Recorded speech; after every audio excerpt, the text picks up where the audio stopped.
Or you just put a finger at somebody and let them say Not a that problem. answer. Last one, corner. Sir. So that, Yeah, please. We can advise targeted scan, ultrasound scan. Targeted scan. And why so? How is targeted scan going to help us? It's only young trying gravida, there's no history, only the triple marker they are positive. Yeah. You cannot give any final diagnosis according to that. Okay. See further. So how is targeted scan going to help If us? there is any markers. If targeted scan could tell us, could screen us for Down syndrome, then why there is need of quadruple screening or first semester screening, etc.? There is no history of ultrasound scan, no? Combined. Yeah. That is okay. Yeah. What I am asking is how targeted scan or a genetic sonogram going to help in such a situation? We will combine both scan, no? Okay. These markers and the scan, we will combine Okay. and then take a decision. Okay. In the first place, we have listened right from the start today since morning that triple marker is out of window. So first thing is that triple marker should not have been done in such a situation. Any situation for any pregnancy, quadruple should have been advised. Okay, and that too if that pregnant mother did not come to you during first trimester. So if she comes for second trimester straight away, then you should have, rather than triple marker, you should have advised quadruple. Okay. So, and then, would you like to look at the report, that report which has come to you with the triple marker? Would you like to see the moms? Would you like to see which lab has done? Would you like to see which software has been used? Yeah, please. Yeah. Okay. So what you are saying is basically we would like to match her clinical history with that report. Suppose she was an IVF conception, whether that IVF conception has been there in the report or not. If she is 28 years of age, whether the report was 20. So would you like to, you would like to assess whether this report looks adequate as far as, with different variables which have been filled in this report? In that sense, yes. Okay. Credibility of the lab. Credibility of the lab. So how to judge credibility of the lab? How they are standardizing the procedure. Okay. There's a scale. Yeah. Use at least horizontally, not vertically. Okay. So, so I would like, yeah, sure. I just want to add here that Sure. even in our kids lab, like I am from Malanata, so we have a genetic lab who are doing this.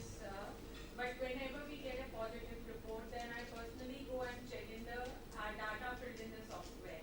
Okay. And it is like the blood test is the same, and just by changing the data, it has been many times that we have got a different report because they have something like diabetes, insulin Yeah, diabetes, sure. which they will fill in negative because the data that we have given, she's a GDM on metformin.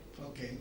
So, but that becomes a diabetic for us if we have to fill in that software. So I would rather put in the diabetes as the tick mark there. So you will check I don't know the, whether I'm right or not, but that is how I have been gifting variable reports.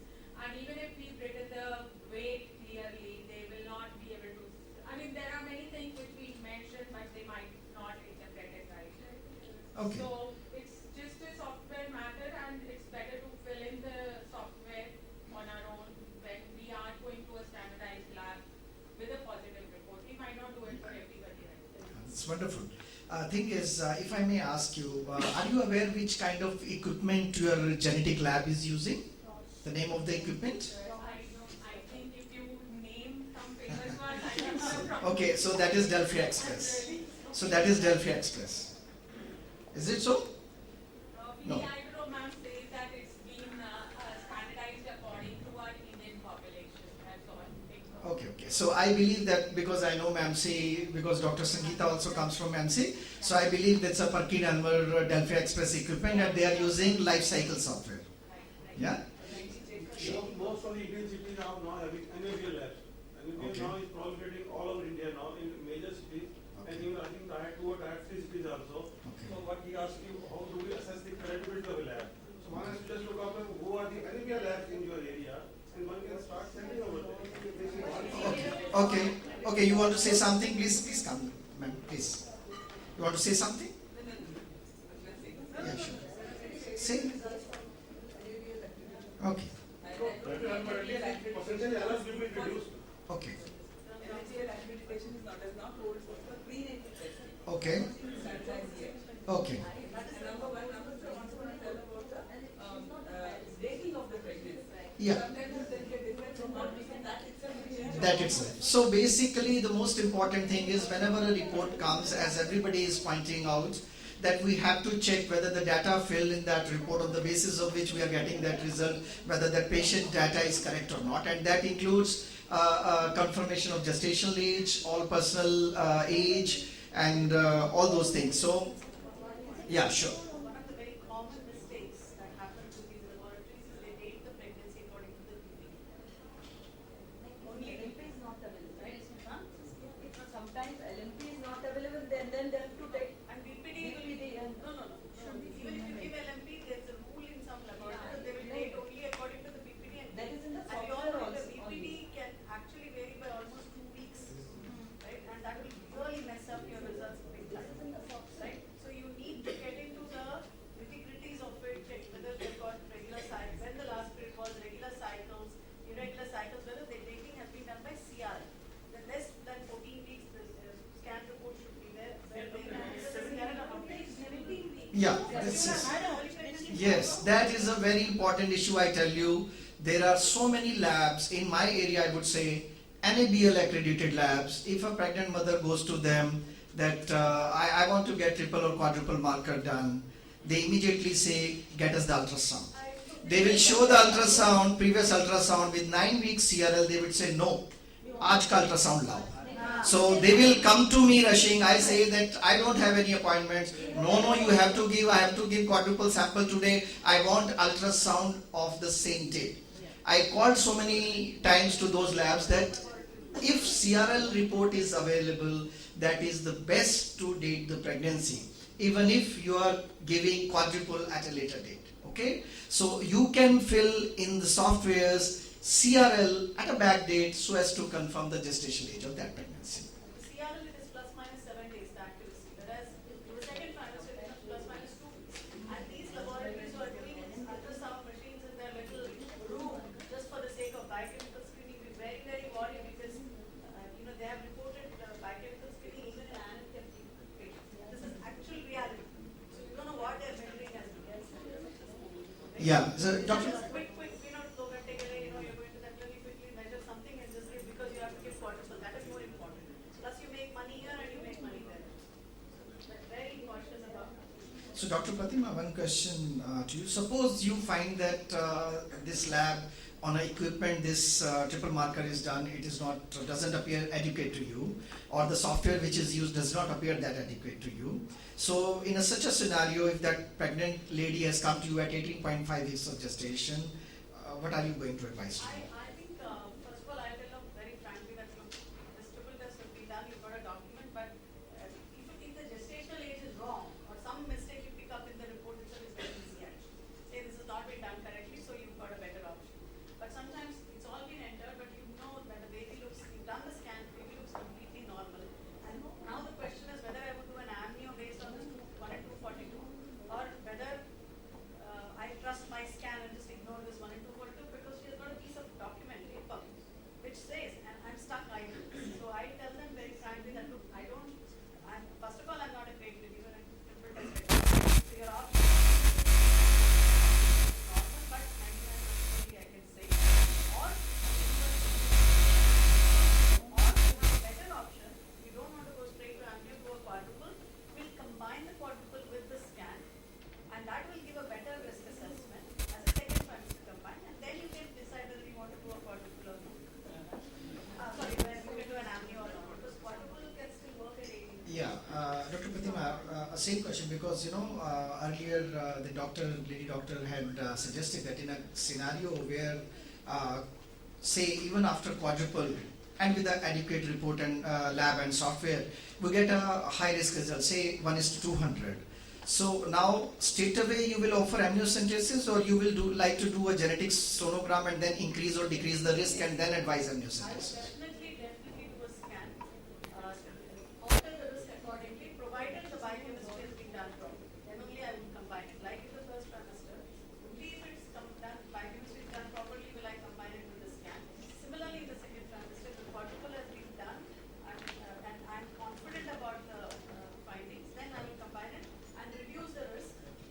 half because you don't see any markers, and then say now your risk is 1 in 500, do you still want to do an annual audit? Okay. I mean, we'll have to check ISPD guidelines of this. I mean, they say that this strategy can be, but with this strategy, detection rate reduces a little bit. Okay. Yeah, fine. I mean, it improves on the quadruple.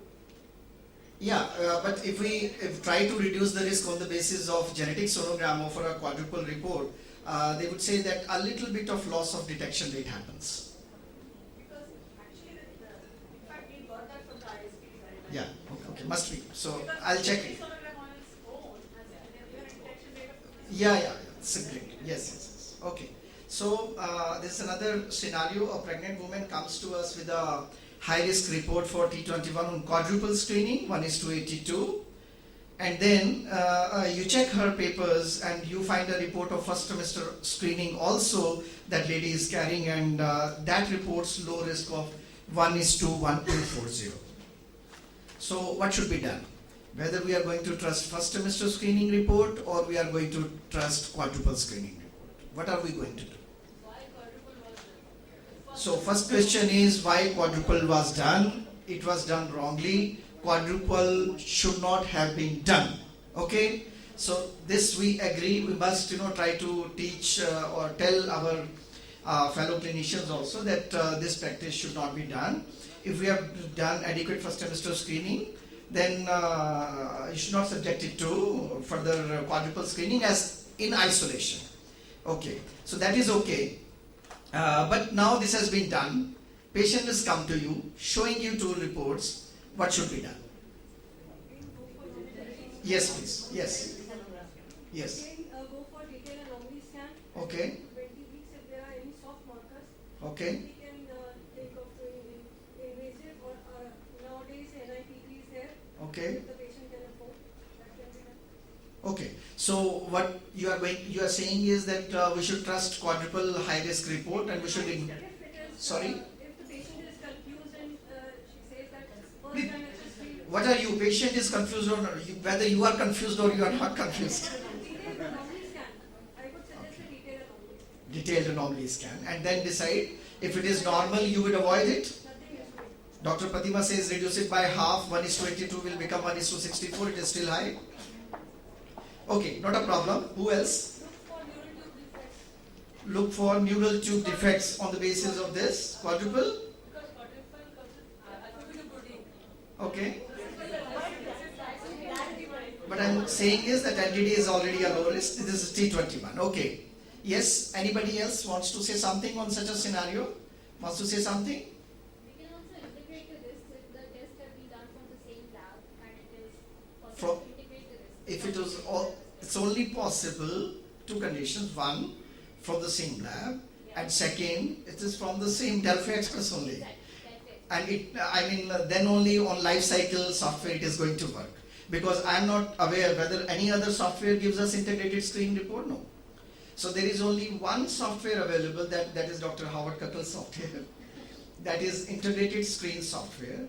So if you check the reports, if those reports have been done on Delphi Express, if anti has been done by a certified sonographer, so what you can do is you can go back to the lab and you can tell them that integrate both the results. So they will integrate all these parameters, anti, PEPE from first trimester and rest 4 parameters from the second trimester and give you integrated risk, and you can act accordingly. But suppose most of the times it doesn't happen like this. It's not from a Delphi Express or a life cycle software. So in such a scenario, naturally, we would like to see the reports, whether reports are adequate or not. We'll like to check whether all the data has been filled or not. If first trimester screening report does not look good to us, then we are likely to trust quadruple report and then go. If we find some glaring obvious mistake in quadruple report, then we may like to an anti-image we like to see, an anti-image if looks quite okay to us, so then we may suggest, but it's a very difficult scenario. So idea is that we should try to increase awareness amongst our fellow clinicians that such a scenario does not happen. One thing I Sure. want to ask, the NIPT, I think one has to be careful about the NIPT. After 18 weeks is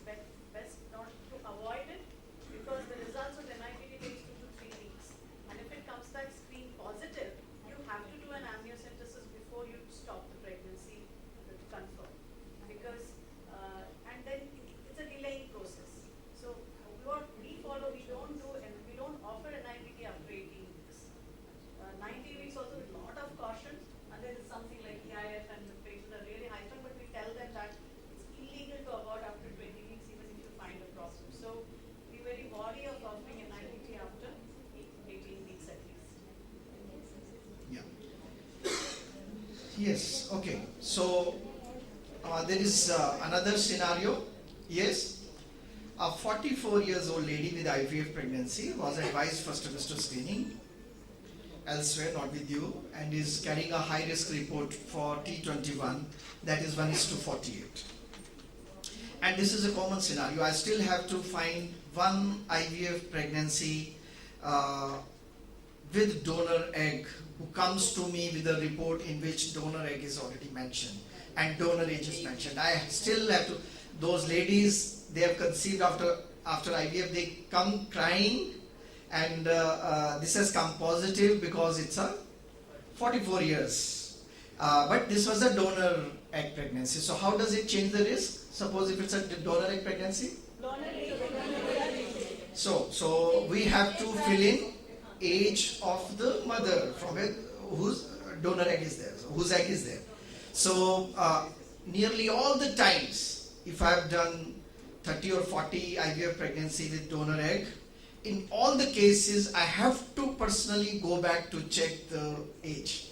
That donor age of the mother, donor mother, is never provided. Previous history of the donor mother with trisomy, if she had any children with trisomy. That also. Basically, that is amongst their exclusion criteria. So we believe them that they have already excluded that there is no such high risk history in that donor mother. So, Screen the donors. yeah. But having said that, it can get caught out at times. Yeah, but thing is, it is not possible for us to check whether that donor mother, it must be part of their donor exclusion criteria that they do not take egg from such a mother whose family's history is dubious. Okay, so is cold chain important for couriering these samples to the labs? What difference does it make to the overall performance of the screening if cold chain is not maintained? First thing I would like to know, how many of us are aware who are sending samples that their samples are couriered maintaining cold chain? Okay, the other way around. How many are not aware that their labs who are couriering the samples, cold chain is maintained or not maintained? So it is very, very important that if we are subjecting our pregnant mothers for screening and sending samples to the labs, so cold chain is maintained. What difference does it make? Beta HCG is? What happens to beta HCG? Heat sensitive. So what happens to beta HCG? It falls. It falls. It increases. It increases, and we know that in downs it increases. So if it increases, and so that becomes a false positive, just because there was no cold chain maintained. So are there any guidelines, Dr. Fatima, on this, that if that sample has to travel just for 2 days or 1 day, or it will never take more than 2 days, so can we send the sample without maintaining cold chain?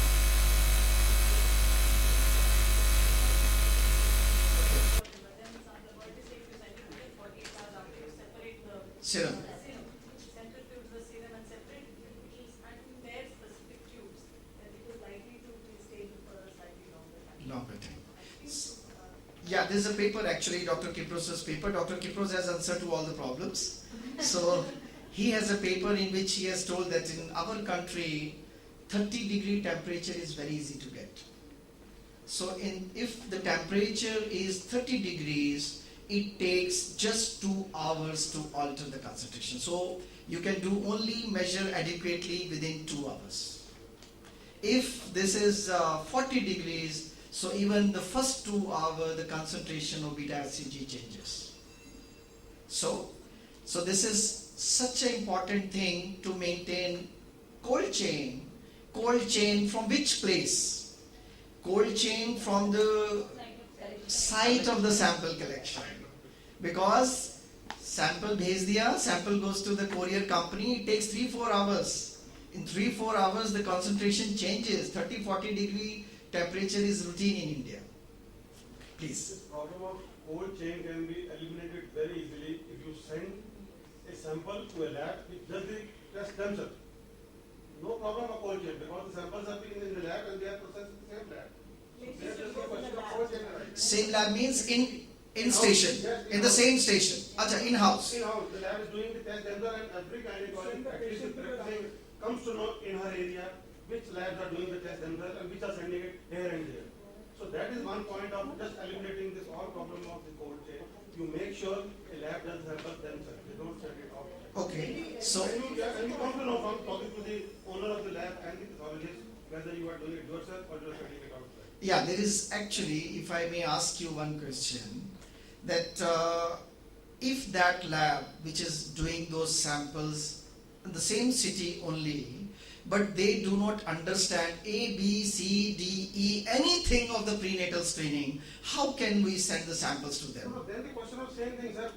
Lab has to be like I told just before also, NABF, owner should be qualified, not the businessman, and then you come to know these are the qualified people running a lab, whether radiologist, pathologist combination of like that. So you make a talk with them and you come to know in one day what are they doing. Yeah, that's a problem actually. The more you come to know, more you are hesitant to send to them. So this is basically an issue. If you talk to them, you speak to them, you go to, because I have tried myself that I know that Roche equipment is accredited by Federal Medicine Foundation. So samples can be processed on Roche. That is true. So I searched for the lab in CT, and I was, after that, then that you process the samples the way they should be processed, and you give the values. They were, making so much of problems for me that I finally had to, whatever the experience, if there is some FMF accredited equipment is there, and that is in CT, I think everybody should follow that. If they can follow whatever the way those samples should be processed, that is the ideal situation.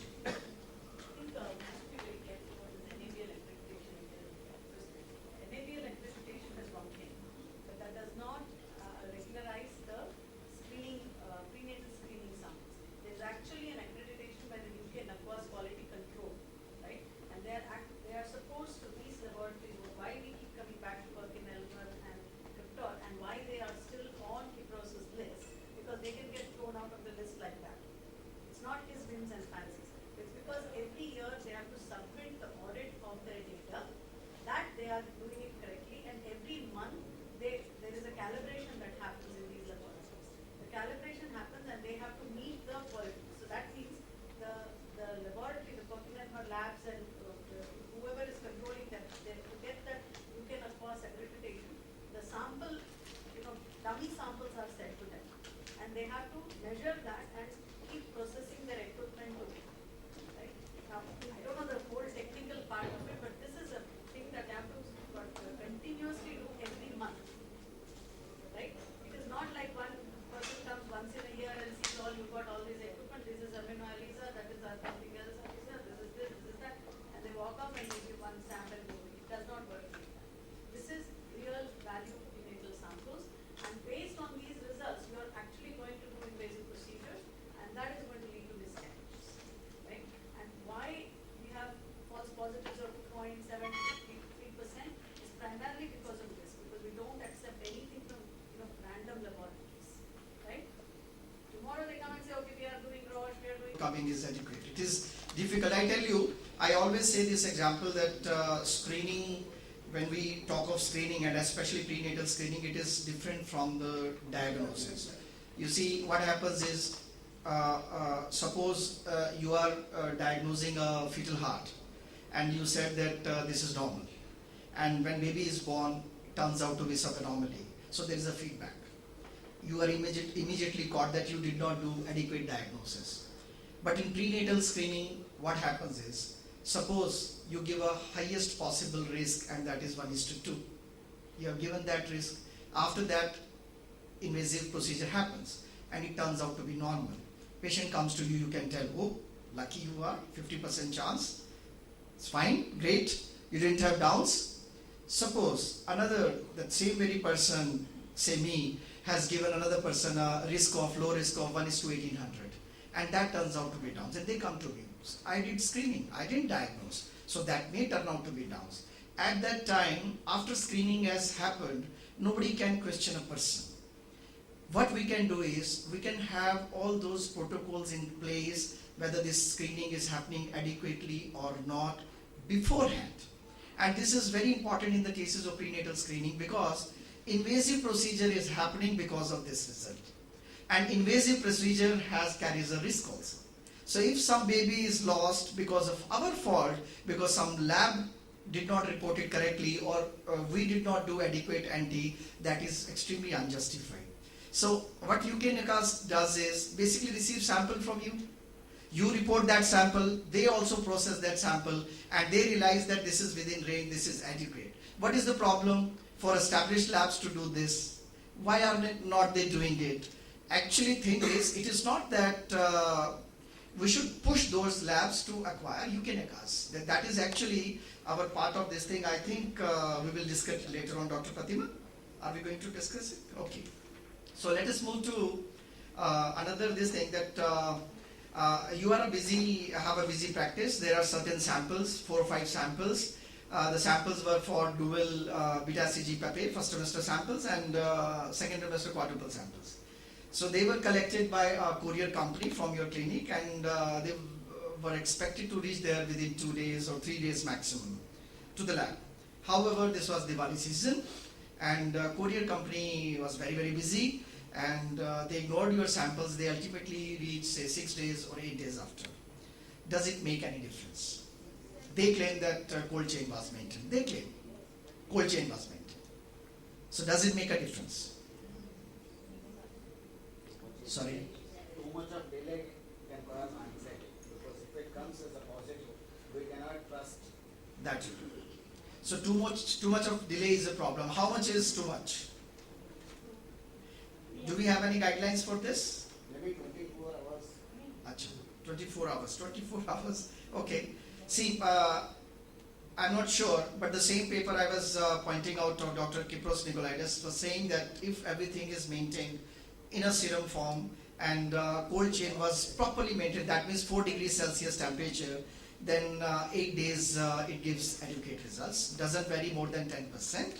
But if that 4 degrees Celsius, because I would believe that if that courier company is so ignorant, it must not have maintained cold chain also. That is what I would believe. But if cold chain is maintained, I mean, according to that paper, probably up to 8 days, only 10% variation. Okay, but we should avoid such a scenario. We should be very, very conscious, especially in festival season.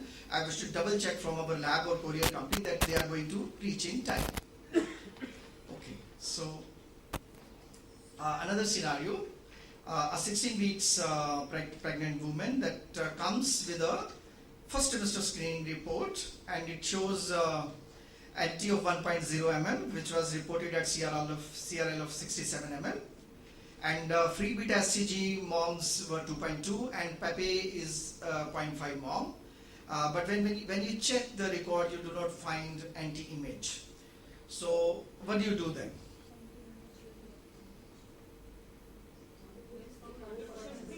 Sorry? Little low? Image should be provided. No, this is understatement. Image is mandatory. Image must be provided. We cannot believe even a single NT until and unless it is supported by an image. So without an image, no NT. Is it? So NT is out of question. Now what to advise to the patient? Quadruple? Quadruple? Okay.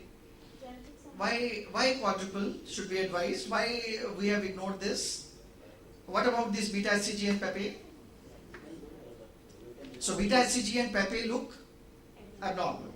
Okay? They are significant. They are, we have to take it quite seriously. NT needs to be ignored because there is no image. Beta HCG 2.2 moms and PAPE is 0.5 moms.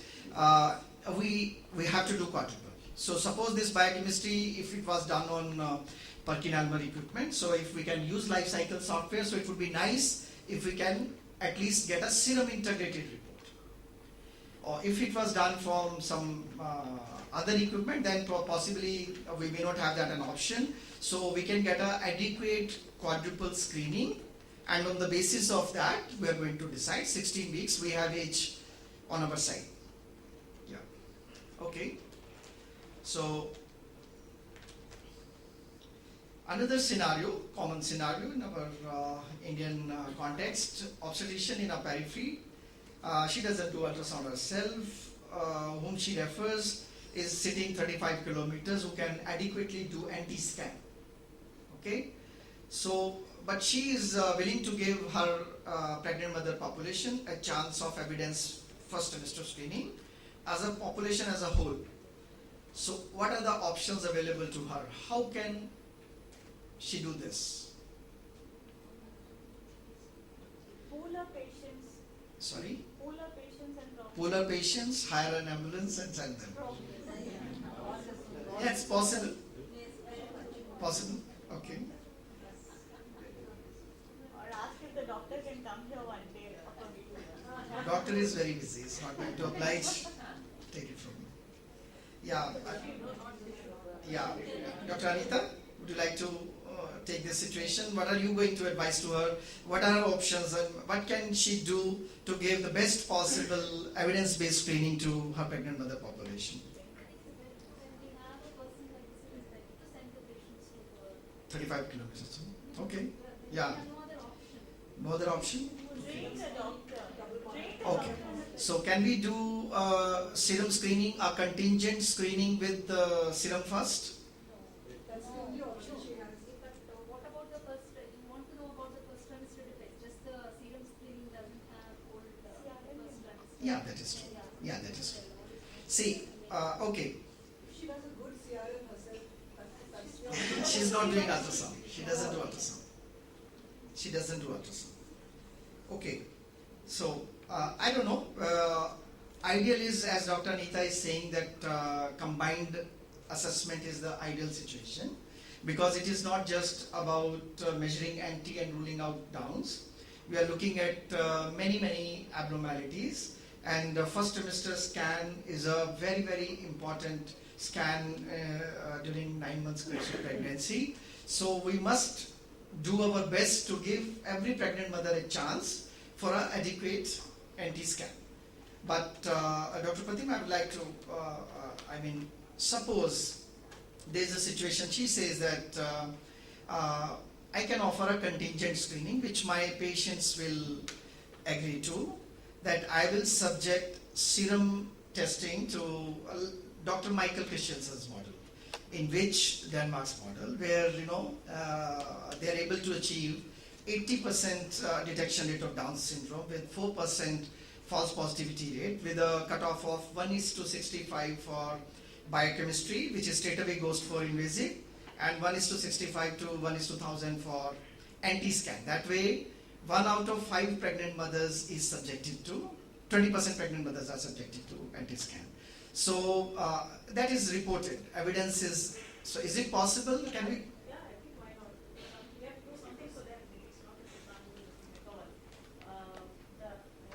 Clearly the disadvantage is the NT and missing the abnormalities on NT.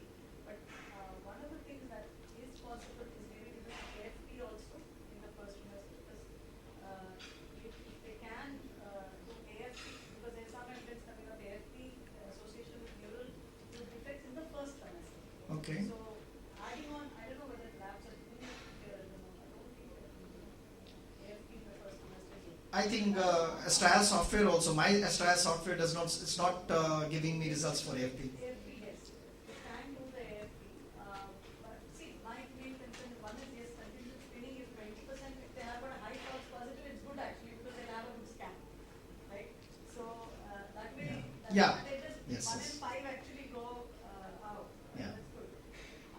The second thing is, the concern mainly is then whether Yeah, having early detection of open spina bifida especially, but Unencephalopathy. acrania and Catholic, but that is for sure that the radiologist who is not that adequate sitting close to her will give her a very good report as far as spina bifida is concerned at 18 weeks. If there's a radiologist, then I would pay them. See, if you can do that all over India, Dr. Fatima, I'll give you Nobel Prize. I don't want the Nobel Prize. So, thing is that basically in available, I mean, if somebody takes that model and does it, it is not against evidence. It is not against evidence. Because it's still acceptable. You have to start somewhere. Yeah. Okay. So because these are practical problems, 35 kilometers is too less. If you ask me, in Punjab, there's only one city we have anti-accredited radiologists, otherwise we do not have.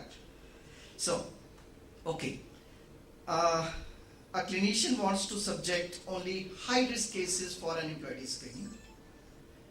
Argument is that her pregnant mother population cannot afford to spend on screening. How justified is her approach? Not justified? Everybody accepts this? Yes. Sure? Okay. So this is not justified by even, I would like to hear from somebody why this is not justified. She says that they don't accept. वो भाग जाते हैं मेरे पास से, मेरी practice पली थोड़ी है, वो सब भाग जाते हैं. I ask them to spend 4,000 rupees, वो भाग जाते हैं. डॉक्टर साहब क्या करूं? कम से कम 35 years के बाद तो भेज देती हूँ, जो भेज रही हूँ उनको कर लो.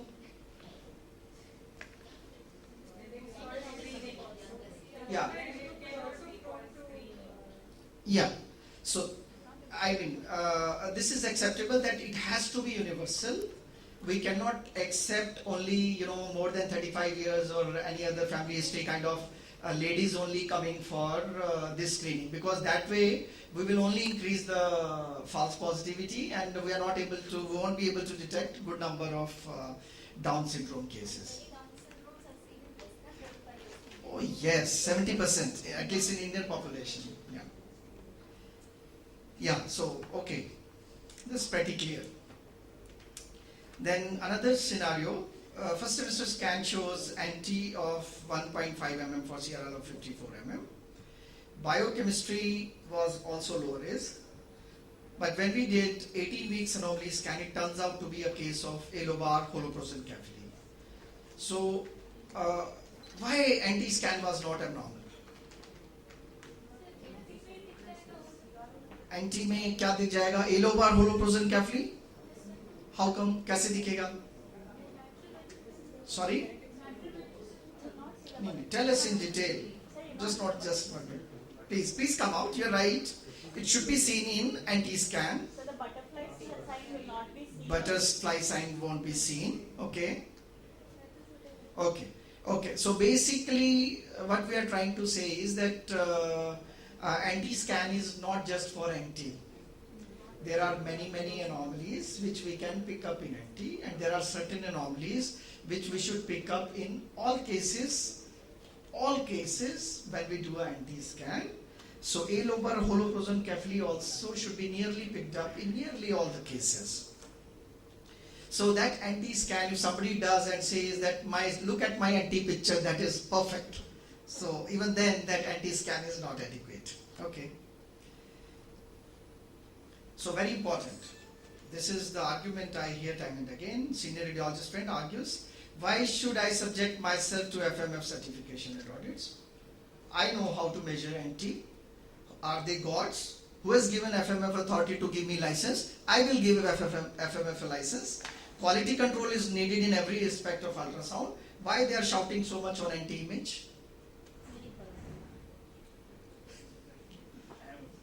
So anybody? I'll take him to Ludhiana and so please answer it for me, so that everybody learns that how to answer this argument, how to, we can respond to such an argument. Please. Dr. Sheila. Sure. Suppose there is a very long learning curve for NT, although everyone may say that it's doing it adequately. He says, I'm doing NT since 10-15 years when you did not do radiology. Based on this, based They on say. this scan, you're going to take decisions which will lead to invasive testing and which may end up in a miscarriage. So it is not like any other ultrasound scan. It's a very vital scan based on which the patient may end up with losing a normal pregnancy. So it has to be taken more seriously than other aspects. This is what I would say. Okay. Basically, standard Sure. if number of downs are everywhere in the world. Sorry? Numbers of downs are everywhere in the world. Everywhere So in the world. universal criteria should be maintained. You see, as other problems are also there. You talk about downs. How common is cardiac problem? But, How common is? Why don't you start a license for cardiac problem also? So without standardization, there's lots of inter-observer variation. Okay. So unless the pictures are standard and qualified and said that, okay, these many structures are there, and then you measure the NT. NT can be measured at different angles. The fluid will be seen at many angles. He says that I teach people NT. People come to me, I show them how to take NT. Why should I get a license get my data subjected to for audit? So there are issues which are extremely important, I agree. But as I discussed before, how I try to argue with them when they say that other aspects of ultrasound, they should also be, they should be quality control. I say yes. Okay? I say yes. Everything should have a quality control. So they say that for cardiac also you should have one. I said yes. Let us start one. Okay? So if they say this, so that should happen. But as far as NT is concerned, NT is also very important, as Dr. Kipros always says that if because of a badly done NT, if because of badly done biochemistry, if some baby is subjected to invasive testing and baby is lost, I feel the culprit, I feel guilty. So why he has done is that all this thing is that so that it gives everybody a chance, that subject them to scrutiny, so that they also know, they also understand that they are doing adequately.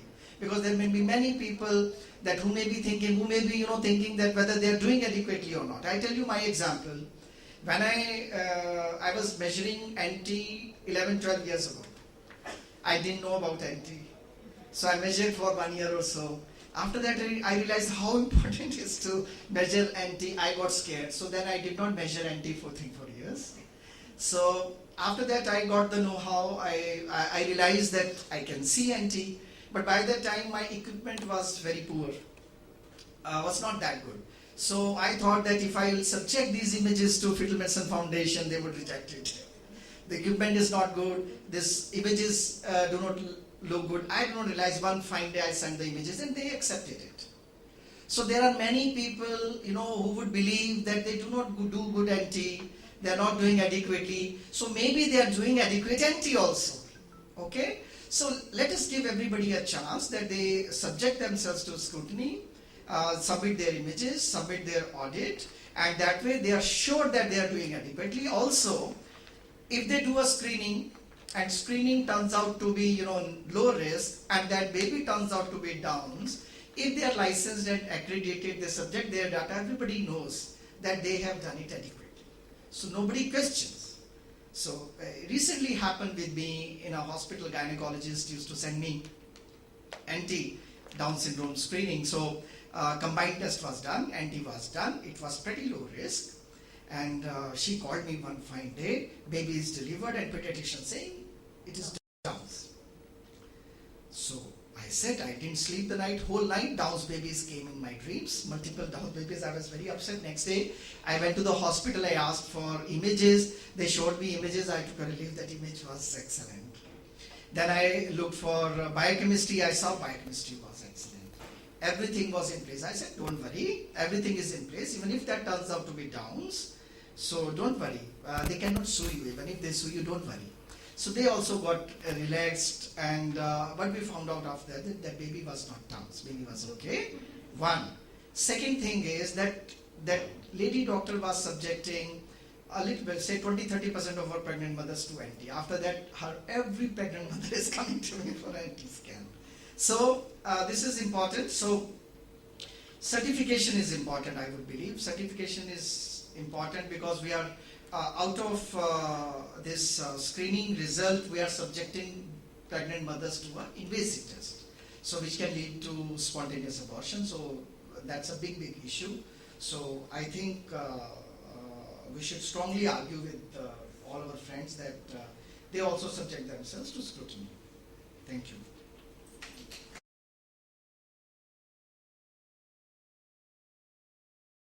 So I'm going to speak about the normal use in the first trimester anomaly scan. Now, initially the first trimester scan was aimed only at determining the gestational age accurately. but with very good machines, it became obvious very soon that fetal anatomy can be studied in surprising detail in the first trimester itself. This opens up a great opportunity for the diagnosis of a vast number of anomalies as early as 12 to 13 weeks. Now, if we go systematically, starting from the head and brain, the shape and size of the head should be judged, and the biparietal diameter can be measured. Nomograms are available from 11 weeks onwards. The fetal cranium starts to ossify after 10 weeks, that is from the 11th week onwards. It is mandatory to confirm the presence of the skull bones. And if we look for the bones, skull bones in every scan, we can detect acrania long before it progresses to exencephaly and anencephaly. The midline falx should be seen in its entire extent, dividing the brain into two symmetrical halves, which should look equal and should be symmetrical. The choroid plexuses are seen to fill the lateral ventricles completely. They appear as brightly echogenic butterfly-shaped, in a butterfly shape, and they should be seen to fit into the lateral ventricles snugly. The cortical mantle is very thin and hypoechoic at this early age, and it is best appreciated in the frontal views. The posterior fossa can also be examined, but it is not yet part of the mandatory views. And it's also important to know what we cannot see at this stage.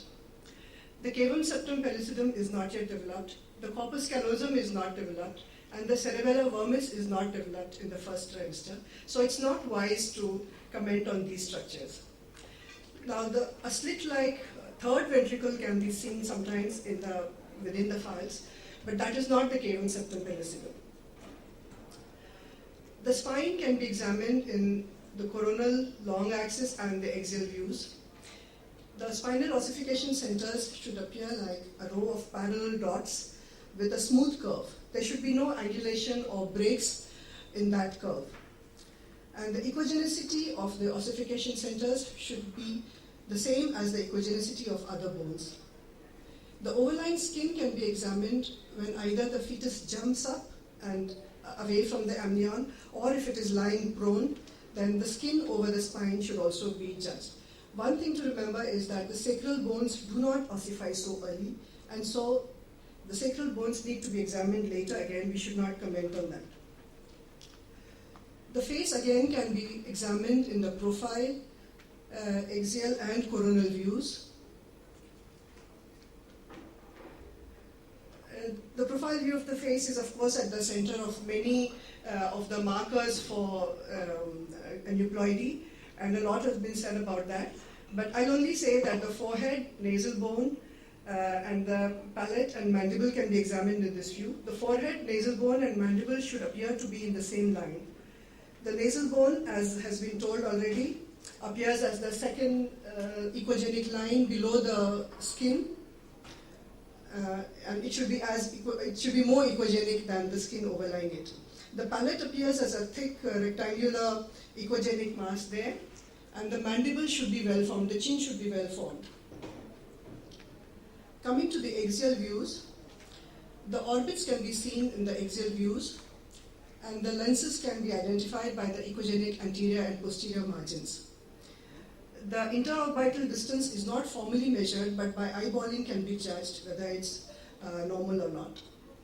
If we scan down, come down, sweep lower down, the upper lip and the palate come into view, and they can be assessed at this early stage also.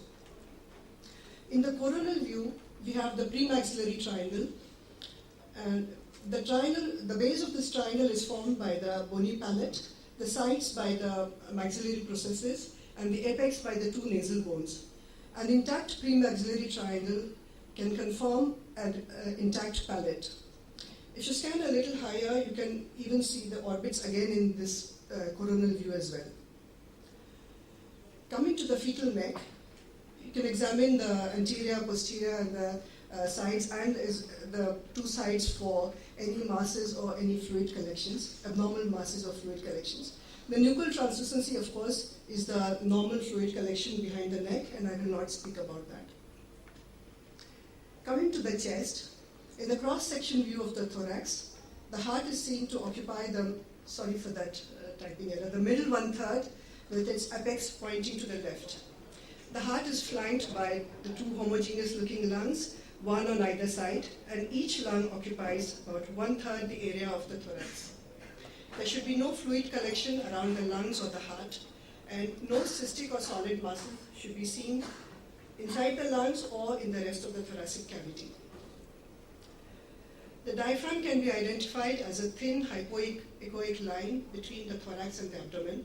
The way to identify it is to sweep from one side of the baby to the other in the sagittal plane. However, it is not wise to comment on integrity of the diaphragm because gaps may be just potential gaps at this stage and they may be revealed as diaphragmatic hernias later in pregnancy. It's possible to do a good fetal echocardiography after 12 weeks, almost as good as the second trimester, and many of the major cardiac defects can be detected at this stage itself. First, of course, you assess the position and axis of the heart. The four-chamber view is assessed for symmetry of the two atrial and ventricular chambers and intactness of the interventricular septum.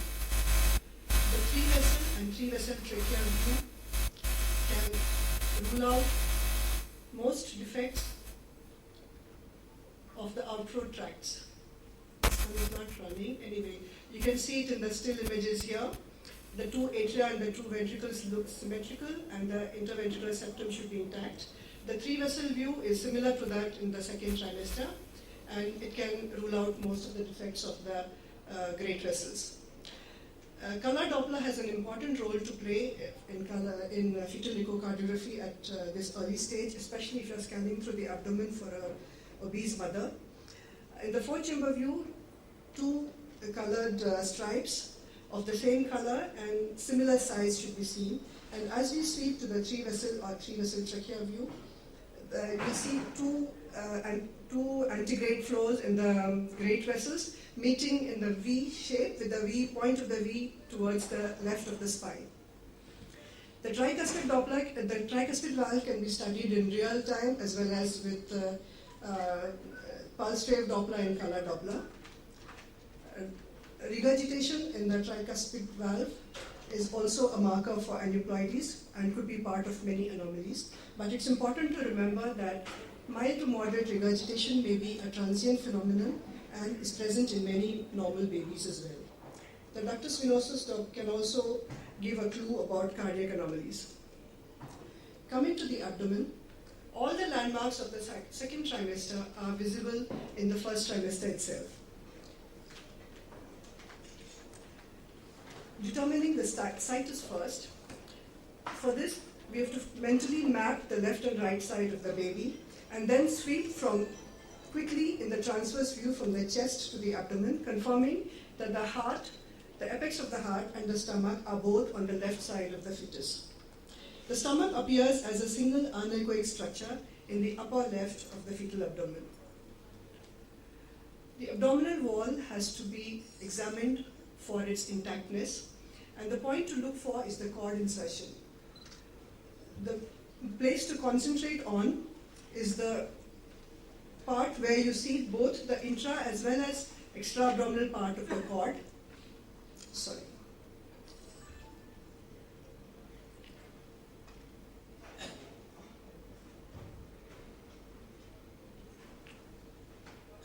So we have to look very carefully to be sure that there's nothing other than the blood vessels there, because it's easy to miss a small knuckle of bowel which may be peeping into the cord there.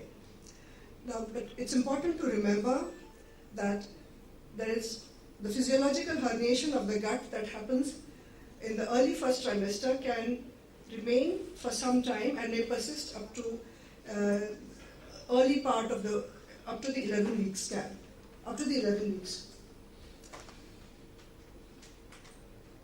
The second clip is not running here, but actually I was showing a baby at 11 weeks where there was herniation of the gut, but which had resolved later. Coming to the urinary bladder. The urinary bladder appears as a hypoechoic structure in the midline, and it can be examined in sagittal as well as transverse views. It should not measure more than 7 millimeters in maximum length in the sagittal view. This one is not running. If you perform a sweep from the bladder to the umbilical cord insertion using color Doppler, in the same setting you can identify the two umbilical arteries, one flanking the bladder on each side and then exiting the abdomen at the cord insertion. The kidneys should be assessed for their presence and position. The kidneys appear as echogenic bean-shaped organs, one on either side of the spine, and the pelvis of the kidneys should also be examined. They should appear as mere slits. Color Doppler can help by identifying the renal vessels which lead up to the kidneys. Now coming to the limbs, all three segments of all the four limbs have to be mandatorily examined. All the long bones have to be seen for their presence, their echogenicity, and their length. As the hands are usually open at this stage, this gives us a chance to count the fingers, and the toes can be counted too. The posture of the limbs, the movement at each of the joints, all these should be judged. Now we should make an attempt to try and see both upper limbs in one frame and both lower limbs also in one frame, to be sure that you're not missing out any missing limb or any missing part of the limb. But sometimes it is not possible to get both in one frame. In that case, you can quickly scan from one side to the other in the same sitting.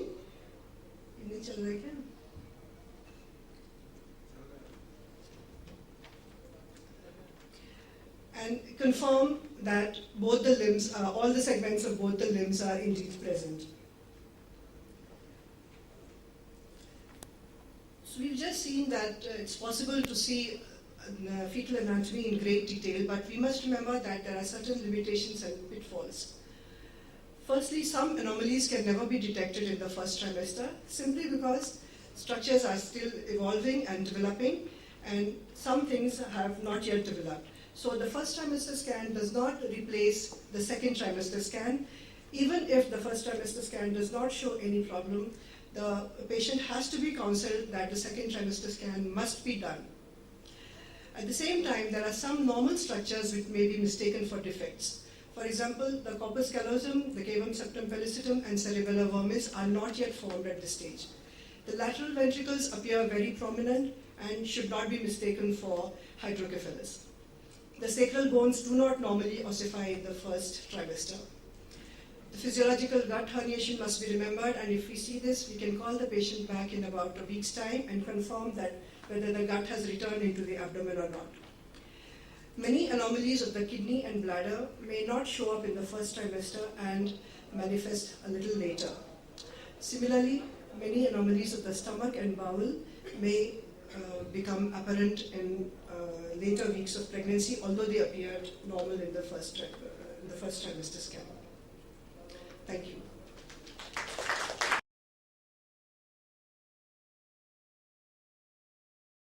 So, as we all know that the first trimester scans were initially introduced for dating a pregnancy and to look for the viability and for twin pregnancy initially.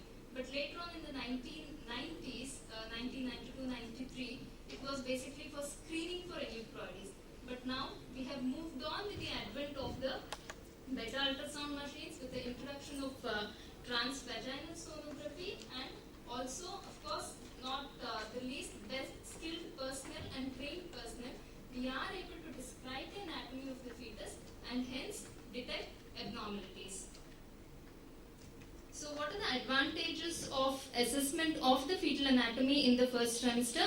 Yes, it is early detection of the abnormalities. So, and exclusion of major abnormalities which are not compatible with life or associated with major morbidity later in life.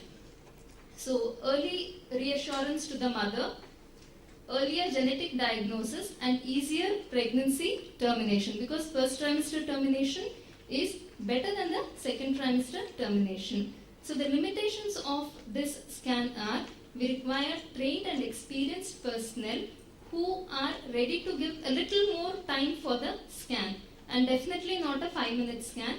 And there is an uncertain cost-benefit ratio and late development of some structural abnormalities like agenesis of corpus callosum and evolving problems like hydroplastic. In the first trimester, the heart may look all right. Things like coarctation of aorta and all are evolving problems. So if you have seen a heart which is normal in the first trimester, and in the second trimester the patient comes back and you see a HLHs, these things can happen because these are evolving problems. So this is a study which was done in King's College, which included 45,191 pregnancies, where the prevalence rate of structural abnormalities was about 1.1%, and the detection rate of the abnormalities in the first trimester accounted to about 43%, and which almost correlates with the Indian study. Actually, the detection rate in the Indian study was much more than that. It was about 55%. And the other one which you see as a 67,701, it was a retrospective study which was taken from many papers in the West and then included. That also almost gives the same result, but the pickup rate was of the first trimester abnormalities was a little less. So this is a study group of 12,000 pregnancies in India over 10 fetal medicine centers across India, which Dr. Pratima had presented this paper in 2010 at the World Congress in Rhodes, and after which the paper on detection of abnormalities, where the concept of always detectable abnormalities came up. So the detection rate at 11 to 13 weeks scan was about 54%. It was about, the prevalence rate was about 1.7% of the structural defects in all the 3 trimesters. So 18 to 23 weeks it was about 37%, and in the 3rd trimester it was about 1.9%, and postnatal the pickup was 5.7%. So what are the challenges in the diagnosis of the fetal non-chromosomal abnormalities at 11 to 13 weeks? This is a King study which included 45,191 pregnancies.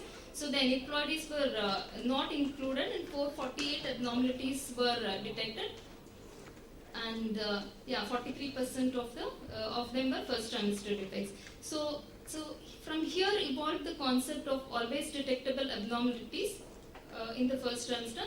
Some can be always detectable, some can never be detectable, and some will be potentially detectable abnormalities. So all the acranias, encephaloceles, alobar holoprosencephalies, gastroschisis, exomphalos, megacystis, and body stalk anomalies were picked up in this study. And the abnormalities which are not picked up which cannot be picked up and were not picked up, there was microcephaly. Microcephaly is basically a 3rd trimester diagnosis, and with one measurement we cannot tell that it is microcephaly. You need multiple measurements to say that it is microcephaly. Agenesis of corpus callosum, we cannot diagnose it because the corpus callosum develops later. It completes its development by 18, 19, 20 weeks. Semilobar holoprosencephaly, you can diagnose a lobar holoprosencephaly. You can suspect a semilobar holoprosencephaly but cannot diagnose it in the first trimester. Cerebellar abnormality, cerebellum completes its development by 18 to 20 weeks, so you cannot. CCAM, yes, you cannot. CCAM and pulmonary sequestration, you cannot diagnose them in the first trimester because the canalicular stage of the lung development is complete only by 16 weeks. Bowel obstruction is a 3rd trimester diagnosis, duplicate kidneys, severe hydronephrosis, and talipes. Some abnormalities which are sometimes detectable, like congenital diaphragmatic hernia, lethal skeletal dysplasias, isolated bone shortening, polydactyly, facial clefts, and open spina bifida. Of course, we have a marker reduced intracranial translucency now for the open spina bifida. So 2 types of abnormalities which can resolve are the megacystis and the exomphalos. So in this study there were about 20 megacystis which were less than 16 millimeters. About 85% of them resolved. And exomphalos, there were 50 of them, and 95% of them resolved by 2nd to 3rd trimester scan. So coming to the always detectable abnormality, that is acrania. So we see this is how a normal brain skull is and the normal brain is seen. So in acrania, you wouldn't be able to. The thing is, I can't see anything in this here.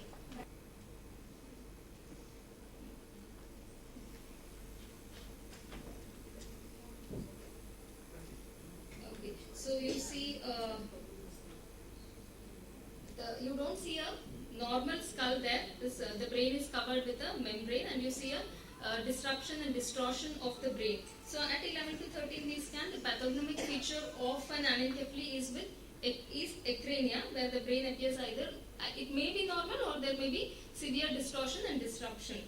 And this is a lethal abnormality. It is a neural tube defect with a recurrence risk of about 2%, which can be reduced to about 1% by preconceptional folic acid. Coming to the next one.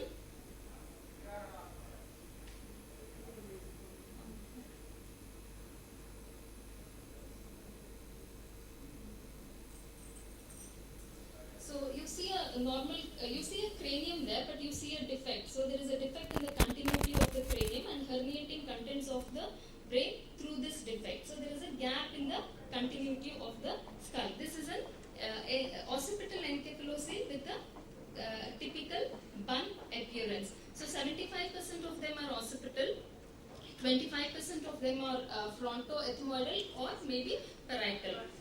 This may be an isolated defect, it may be a neural tube defect, or this may be associated with, it may have a syndromic association like Meckel-Gruber syndrome, which is autosomal recessive with a 25% recurrence risk. So the triad of Meckel-Gruber syndrome you have to see for polycystic kidneys and polydactyly. It is better to see polydactyly in the first trimester, because in the second trimester it will be very difficult to see polydactyly because the fluid is significantly reduced.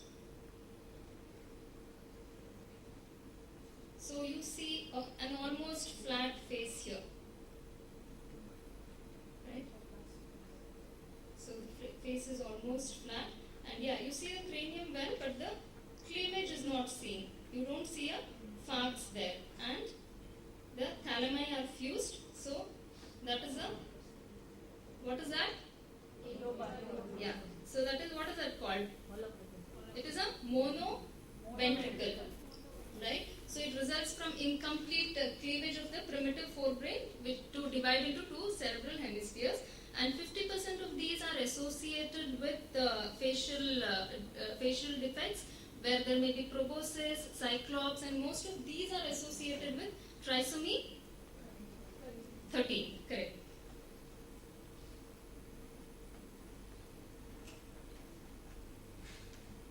Yeah, you see a severe. You're not able to take a CRL here, and you see a severe cervical dystrophism there. There may be presence or absence of encephalocele here, in particular in iliencephaly, and there would be a hyperextension of the spine, the cervicothoracic spine. There may be a fused cervical vertebra, or the vertebrae may be absent. So coming to the abdominal defects now. So it is very important to document a normal cord insertion there, which we have put a picture there on top. So that is where you see the cord insertion. So here the contents of the abdomen are herniating through a abdominal wall defect. So it is exomphalose. So where do you see the cord insertion in exomphalose? Normal? Not normal.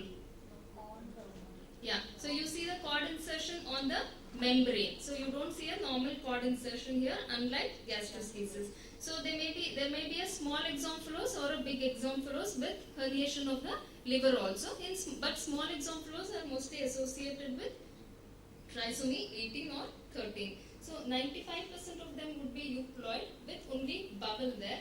But if it is isolated, they always generally do very well. So yeah, you don't see a membrane here, and you see a cauliflower-like appearance of the bubble. And it is a para-umbilical defect where the cord insertion would be normal, and the defect generally is to the right side. The association of gastroschisis with chromosomal abnormalities is good. So both these abdominal defects, if isolated, generally the prognosis is good. So unfortunately we don't have a video for the missing limbs. So if you see, so as Dr. Sheila said that it is very important to document all the 3 segments of all the 4 limbs in the first trimester so that we don't miss any limbs. Missing limbs is, we cannot afford to miss a missing limb. So next one, which is, we measure a normal bladder below 7 millimeters. So you see here, it looks more than a 7. So measurement of the bladder is, to tell it is a megacystis is done in axial view or sagittal view? Sagittal view. So the longest measurement is taken. So to confirm that it is a bladder only, until unless proved in the first trimester, any abdominal cyst seen would account to a bladder. So you have to put your color doctor to confirm that it is bladder. So there are 2 groups in this, 7 to 15 millimeters and more than 15 millimeters. So this is a more than 15 millimeters group. So 90% of them will be obstructive due to obstructive uropathy and 10% may be due to aneuploidies. So less 7 to 15 millimeters, 30% of them are associated with aneuploidies and 90% of them resolve spontaneously. Here if you see a borderline megacystis at about 11-12 weeks measuring about 7-8 millimeters. So generally what happens early in pregnancy is when the bladder, you see a bladder about 7, 8, 9 millimeters, there is only epithelium there, the musculature is still not formed. Once the musculature starts forming, the tone of the bladder is gained and that is when the megacystis resolves. So this is a body stalk anomaly, the last detectable abnormality, always detectable. So there is a major abdominal wall defect with a severe kyphoscoliosis and the umbilical cord is short with the restricted movements of the baby. This is due to the rupture of the amniotic membrane and where half of the body lies in the amniotic cavity and half in the coelomic cavity. So revision now. So all the 9 detectable abnormalities in the first trimester starting from the head. Acrania, encephalocele, A-lobar holoprosencephaly. Coming down to GIT, exomphalos, gastroschisis. Coming further down, megacystis, limb reduction, yes, body stalk anomaly, and going to the spine, anencephaly. Now coming to potentially detectable abnormalities. So this depends on the primary objective of the scan, how much time we give for the scan, and how is the checklist. Everybody maintains a checklist when we are scanning. Then there would be appropriate training of the sonologist as well. And yeah, transvaginal scan, you would need a little of extra time to do a transvaginal scan. And newer techniques like intracranial translucency and diagnosing spina bifida and seeing the retronasal triangle to not diagnose, you can suspect a cleft lip and call them back at 16 weeks to diagnose it. So the potentially detectable abnormalities are the fused limbs. So what is fused limbs? Cyrinomyelia? Yeah. So most of these cyrinomyelia, though very low incidence, they are associated with bladder abnormalities. And some of the lethal skeletal dysplasias also can be diagnosed in the first trimester, and most of these lethal skeletal dysplasias present with increased NT. That is why increased NT is a marker for even genetic syndromes. They present with, you can diagnose a lethal skeletal dysplasia if they have short stubby extremities. Then kyphoscoliosis. So if we follow all the views what we follow in the second trimester to see a spine, we can definitely not miss something severe kyphoscoliosis like this.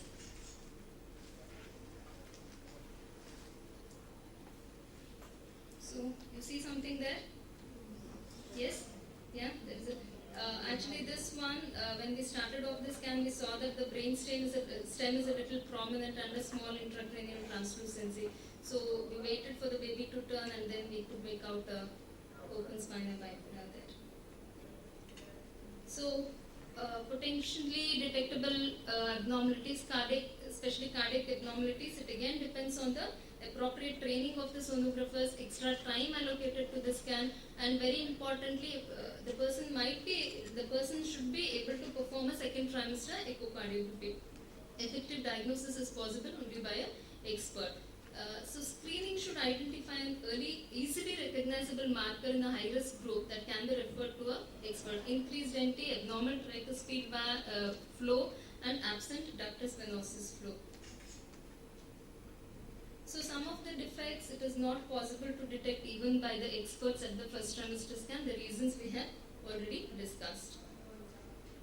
So first trimester scan, screening and diagnosis. Few words about the first trimester cardiac defects. I think people who are performing the first trimester scan do see a 4-chamber view and a color flow Doppler study of the outflow tracts.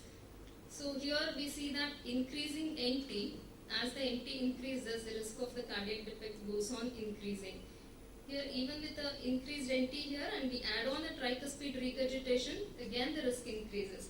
So with the increased NT there and the ductus flow abnormal, increases the risk of cardiac defects. Yes, anybody? Yeah. So you don't see a 4-chamber view there, the crux is not visualized there. Yeah, you see a gap there. Right? So that is a atrioventricular septal defect. It's a balanced atrioventricular septal defect. Yeah?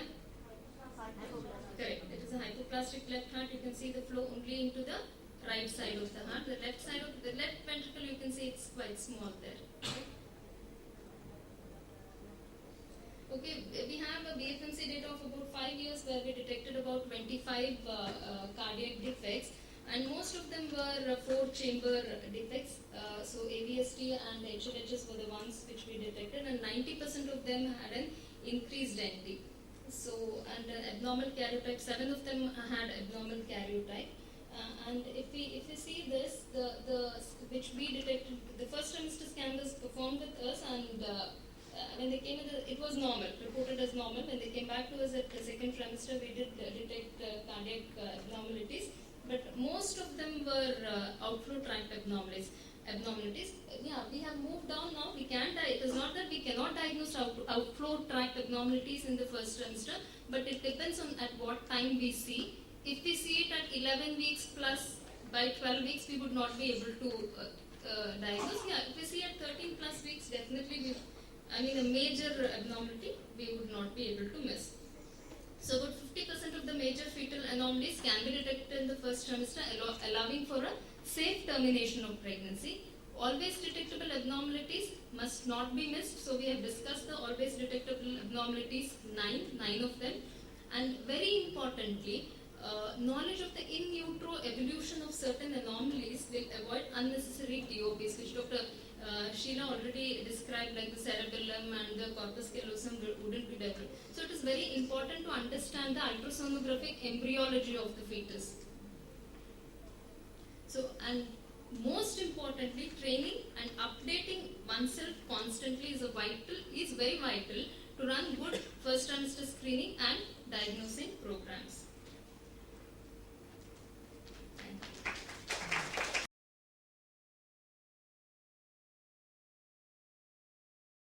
So we now all know how to do an NT scan for anomalies as well as screening for aneuploidies. I'm going to discuss how we apply these concepts to patients with multiple pregnancy in first trimester. We know that multiple pregnancy is associated with increase in maternal and fetal complications, and the incidence is rising due to artificial reproductive techniques and increase in maternal age at conception. In multiple pregnancy, it is the chorionicity that makes all the difference, as monochorionic pregnancies have significantly higher adverse outcomes. It's important to understand the concept of zygosity and chorionicity. Zygosity is decided by the genetic make, and dizygous fetuses come from 2 different zygotes, and they are genetically different.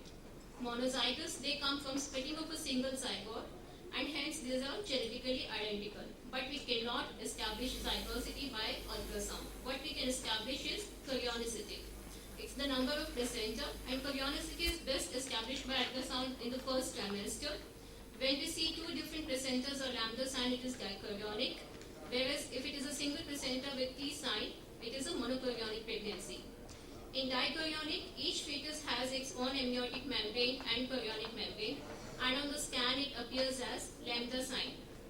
We see the placenta dipping in with the membranes, and that appearance tells us that it is a dichorionic pregnancy. However, this sign is not well seen in the second trimester. About 80% of the pregnancies will show it in the second trimester, and the rest will not show in the second trimester. In monochorionic, each fetus has its own amniotic membrane, monochorionic diamniotic, but a single chorionic membrane. And in scan, it is visible as. Okay, so here we can see a very thin membrane, and there is no placenta dipping along with the membrane. This is known as T sign, and this pregnancy is monochorionic diamniotic. In monozygotic, there can be sharing of the placenta, which is monochorionic, or there may be sharing of amniotic sac. There is no membrane in between, and they can have joint fetal organs, which is conjoined or Siamese twins. 2/3 of monozygotic pregnancies are monochorionic, and 1/3 are dichorionic. And therefore, all monochorionic are monozygotic, but out of 7 dichorionic pregnancies, 1 will be a monozygotic pair. However, the risk of pregnancy complications is entirely dependent upon the chorionicity. We don't bother about zygosity. The risk of miscarriage is 2% in dichorionic and 10% in monochorionic. Perinatal death, 2% dichorionic and 4% in monochorionic. Preterm delivery, 5% in dichorionic, 10% in monochorionic. Fetal growth restriction in one or more fetuses is 20% in dichorionic, 30% in monochorionic, and the major defects 1% dichorionic and 4% monochorionic. The most of the risks are like miscarriage, perinatal death, preterm delivery. These risks are increased in monochorionic mainly because of twin-to-twin transfusion syndrome, which is specific to monochorionic pregnancies. Coming to aneuploidy first trimester screening, chorionicity is important for aneuploidy screening, and we can screen for structural anomalies in the same way we scanned in the single-term pregnancies. It is important to stratify the risk for TTTS in monochorionic pregnancies in the first trimester itself. There are specific complications of monochorionic like TRAP and conjoined twins which can be diagnosed in the first trimester. The genetic counseling, invasive procedures, and management of fetuses discordant for fetal anomaly and aneuploidy are all dependent on chorionicity. So it is extremely important that we establish the chorionicity as the first step when we see a patient with multiple pregnancy. Coming to TTTS or TRAP, it is because of the transplacental vascular anastomosis in monochorionic pregnancies. In the 10 to 20% cases, the anastomosis show an unbalanced flow where the net flow is one fetus from one fetus to the another. Rarely, one twin is entirely supported by the co-twin by the arterial shunt, and that gives rise to TRAP. This is an example of early onset TTTS in the first trimester.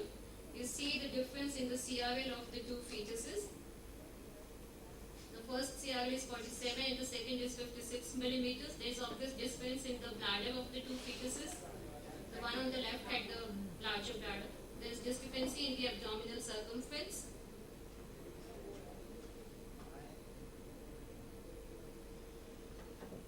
Also in the largest pocket of the amniotic fluid. The fetus on the left has an amniotic fluid pocket of about 3 centimeters, whereas the one on the right, which is the donor, is 1.1 centimeters. This video is an example of twin reverse arterial perfusion. See this one as a normal fetus. See the membrane which is showing that it's monochorionic pregnancy, and the other fetus is a cardiac and anencephalic. Coming to risk stratification for twin-to-twin transfusion syndrome, if there is a discordant amniotic fluid volume in the first trimester where one fetus has less than 3 centimeters and the other one has more than 5 centimeters, and the CRL discordance is more than 12 millimeters, these fetuses have high risk of adverse outcomes. 80% will have adverse outcomes and 50% survival rate. Whereas fetuses that are concordant for amniotic fluid in CRL, the adverse outcomes are in 20% and 93% will survive. According to the discordant FT AFM CRL in first trimester, the fetuses with high risk are monitored weekly in the tertiary care center and are offered invasive therapy, whereas the low risk fetuses are monitored fortnightly in tertiary care center, and if they deteriorate, then you consider invasive therapy. For the management, we refer early to dedicated tertiary care center where laser treatment for coagulation of AV anastomosis or cord coagulation by bipolar and laser is possible. And now we can do it in India as well. Dr. Pratima in Bangalore, Dr. Anita in Delhi, and Dr. Suresh in Chennai, all are performing lasers for twin-to-twin transfusion syndrome. So it's better to refer these patients early to the tertiary care center. Coming to aneuploidy screening, now the background risk in dichorionic and monochorionic is different. In a woman with singleton pregnancy 35 years, the background risk is 1 in 250. For dichorionic, the risk for each fetus is 1 in 250, but for the whole pregnancy, the risk becomes double, that is 1 in 125. Whereas for monochorionic, because each fetus will have the same karyotype, the background risk remains the same, which is 1 in 250. So right from the a priori risk, if you have not established the chorionicity, the results are not going to be accurate. The risk that both the fetuses are affected in dichorionic will be 1 in 125 multiplied by 1 in 125, which is 1 in 15,600. In dichorionic, if we do NT scan with biochemistry, we get almost similar screening performance as in singleton, that is 90% detection rate with 5.9% false positive rate at a fixed cutoff of 1 in 100. In dichorionic, individual risk is calculated for each fetus. So it is mainly the NT which differentiates the risk for the fetus. Biochemistry cannot differentiate the risk for the fetus. But it needs correction for chorionicity. The dichorionic fetuses have higher papain and beta-HCGS monochorionic. The monochorionic fetuses, the pregnancy, the value of papain is much lower.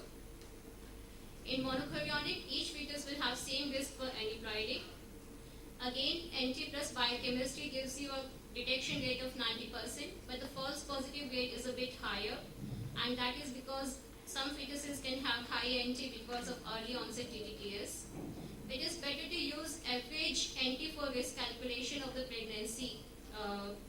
There are two concepts for calculating risk for monochorionic. Either you calculate the risk for each fetus and then you take the average risk as the risk for pregnancy as a whole, or you take the average of NT of each fetus and then use it to calculate the risk for the pregnancy as a whole.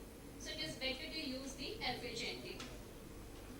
In monochorionic, the role of biochemistry is unclear as it does not improve the performance of screening by NT alone.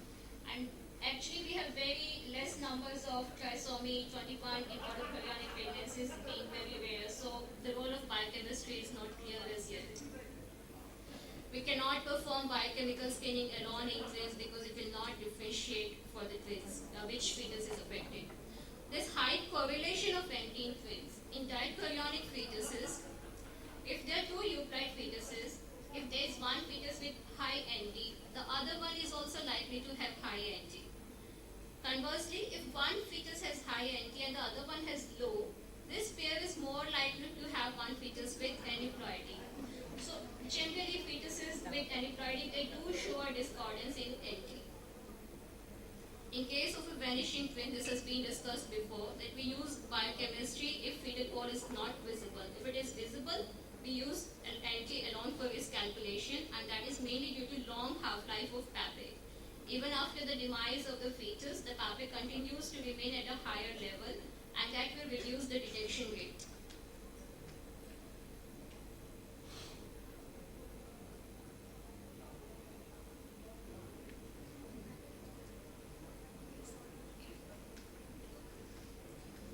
This video shows a dichorionic diamniotic pregnancy where the NT is discordant. The fetus that we are seeing here has a highly increased nuchal.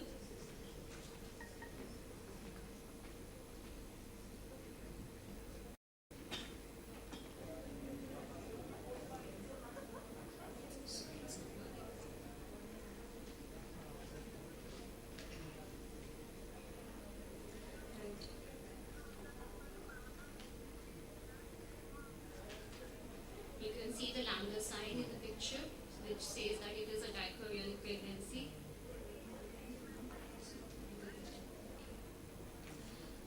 So there's another video showing discordant anomaly.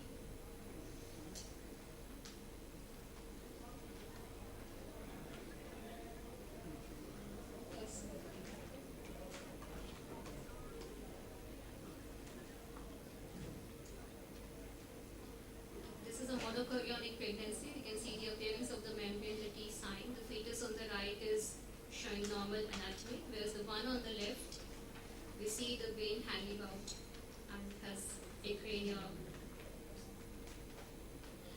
The management of these fetuses, the ones that are discordant for nuchal translucency, for aneuploidy, or for anomaly, one option is selective termination. And this graph shows that selective termination has much lower risk for miscarriage and preterm delivery if performed at less than 16 weeks. If performed after 16 weeks, the risk of miscarriage is 14% and the preterm delivery goes up to 20%. So again, that highlights the importance of first trimester screening. If we pick up the problem in the first trimester, we have the option of selective termination at less than 16 weeks. In view of fewer complications of selective reduction at less than 16 weeks, CVS is the method of choice for diagnosis of aneuploidies. Also in triplets and higher order pregnancies, the fetal reduction is beneficial. In this study, 185 had fetal reduction to twins out of 255 chorionic triplet pregnancies and 70 had expectant management. In this cohort, the preterm delivery was 11.17% in the reduced cohort, and the expectant management had a much higher rate of preterm delivery, 36.76%. However, the rate of miscarriage was higher in the fetal reduction group, but overall, the chance of severe handicap was reduced in the reduction group. There were 0.63% with severe handicap in this group, whereas 1.64% in the non-reduced. Thank you.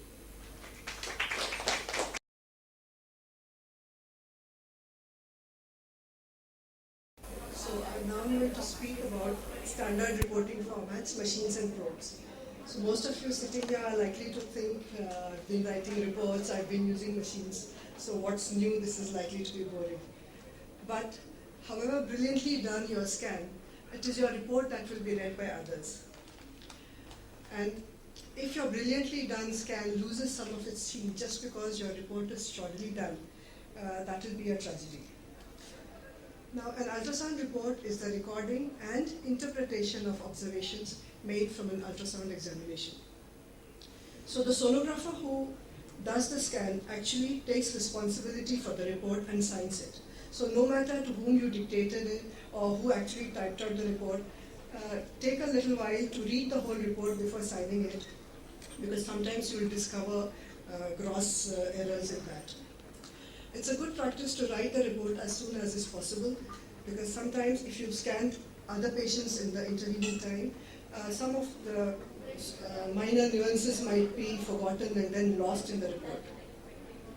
Standard reporting formats are useful because they make reporting fast and easy, and they ensure that there is uniform quality across all your patients, and that none of the mandatory issues have been missed out. Excellent softwares are available with standardized formats, one from Fetal Medicine Foundation and Mediscan, either of them. Now, the first part of every report is, of course, the patient identification, the date of examination, name of the referring doctor, and menstrual history, etc. Now, I'll only say that this part is usually done mechanically without much thought to it, but mistakes do happen. Now, errors in the name or spelling or date of examination or errors in the name of the referring doctor, they can ruffle many egos, but worse still, some patients may doubt the authenticity of the whole report itself. They sometimes will say, oh, is this my report or have they given me somebody else's report?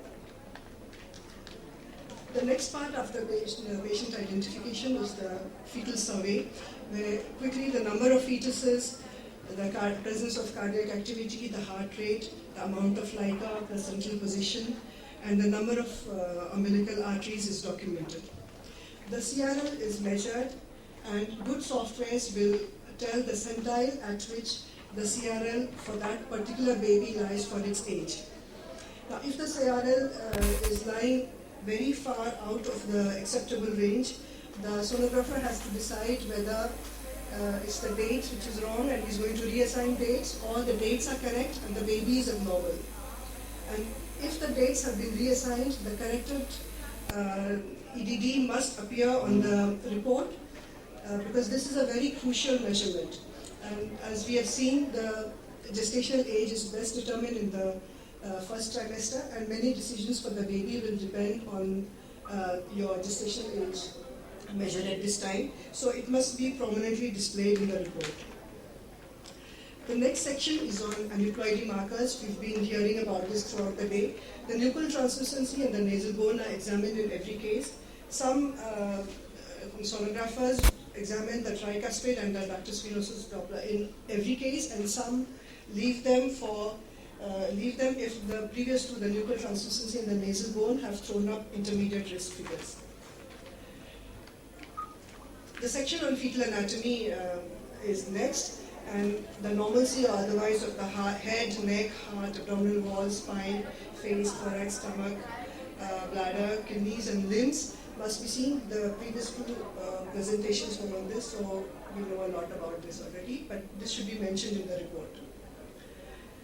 Now, if the patient has been counseled before about aneuploidy risk, and I think all of us agree now that it's our duty to counsel every patient about this, the aneuploidy risk is calculated. So softwares will give you the a priori age-related risk as well as the risk that you get after considering the markers that you studied, that is the post-test risk. Next is a section which is usually a blank and reserved for free text. It might be labeled as comments or impression, and this should have a brief summary of all the relevant findings. It's good to adopt the style of having small paragraphs grouping together related findings. Here, abnormal findings should be placed prominently and not buried inconspicuously in a mass of routine normal findings. They are likely to be missed. A report from a fetal medicine specialist should not only record the anomaly, but should give its interpretation as well. For example, if you see a stomach bubble in the thorax, it's not just enough to say the stomach bubble is seen in the thorax. The fetal medicine specialist should comment on whether this could be associated with aneuploidies, whether this is a correctable anomaly, whether it is lethal. All this interpretation should be part of the report. In the end, limitations of the examination should be honestly recorded with the reasons for those limitations. Coming to the advice, the standard advice, as I said in my first presentation also, is to repeat a scan at 18 to 20 weeks. The first trimester anomaly scan cannot replace a targeted scan at 18 to 20 weeks. However, if there are suspicious findings, you can advise the patient to come earlier for an earlier anomaly scan, say at 16 weeks. If the aneuploidy risk calculation through high risk figures, then you should comment on whether invasive testing is advised or not. Technical difficulties like obesity, fibroids, oligohydramnios, fetal position, etc. should be also put down on the report. The traditional disclaimer is not meant to be a blanket shield or a cover-up for an examination which is not properly done. But it should emphasize truthfully that ultrasound is only a screening method. It is not a diagnostic method, but is only a screening method which may miss out some anomalies. And also that the first trimester anomaly scan will not be able to detect certain anomalies as structures are still evolving. So the message here is that a little deliberation and conscious thought on reporting format and content goes a long way in squeezing out the maximum benefit from the hard work and training that you've already put into doing a good scan. A good report benefits both the patient and you. A well-written report is a good publicity, but also a well-written report is a strong defense tool in case of litigation. The next part of my presentation is about machines and probes. Now, all of us will agree that the 11 weeks to 13 weeks 6-day scan is a challenge to do if you try to do it to the highest possible standards. Most machines now come with presets. Presets are usually useful as a starting point for the average patient, but it's good to understand the machine, the functionings of the probe, the buttons, and gain control over the functions so that you can optimize the image obtained by continuously, manually adjusting the controls. The first thing is power. Power refers to the acoustic, that is the sound output that goes from the transducer to the patient. and the power required depends on the maternal habitus and the fetal orientation. It is usually displayed as a maximum percentage of the maximum output on the upper right-hand corner of your screen. Excessive power causes noise and reverberation to enter into the system, and once it is there, you cannot reduce it by post-processing and by reducing gain or other things. Power also directly affects the mechanical and thermal indices, which are indices of potential tissue damage, and this is another reason why power should be kept as low as possible.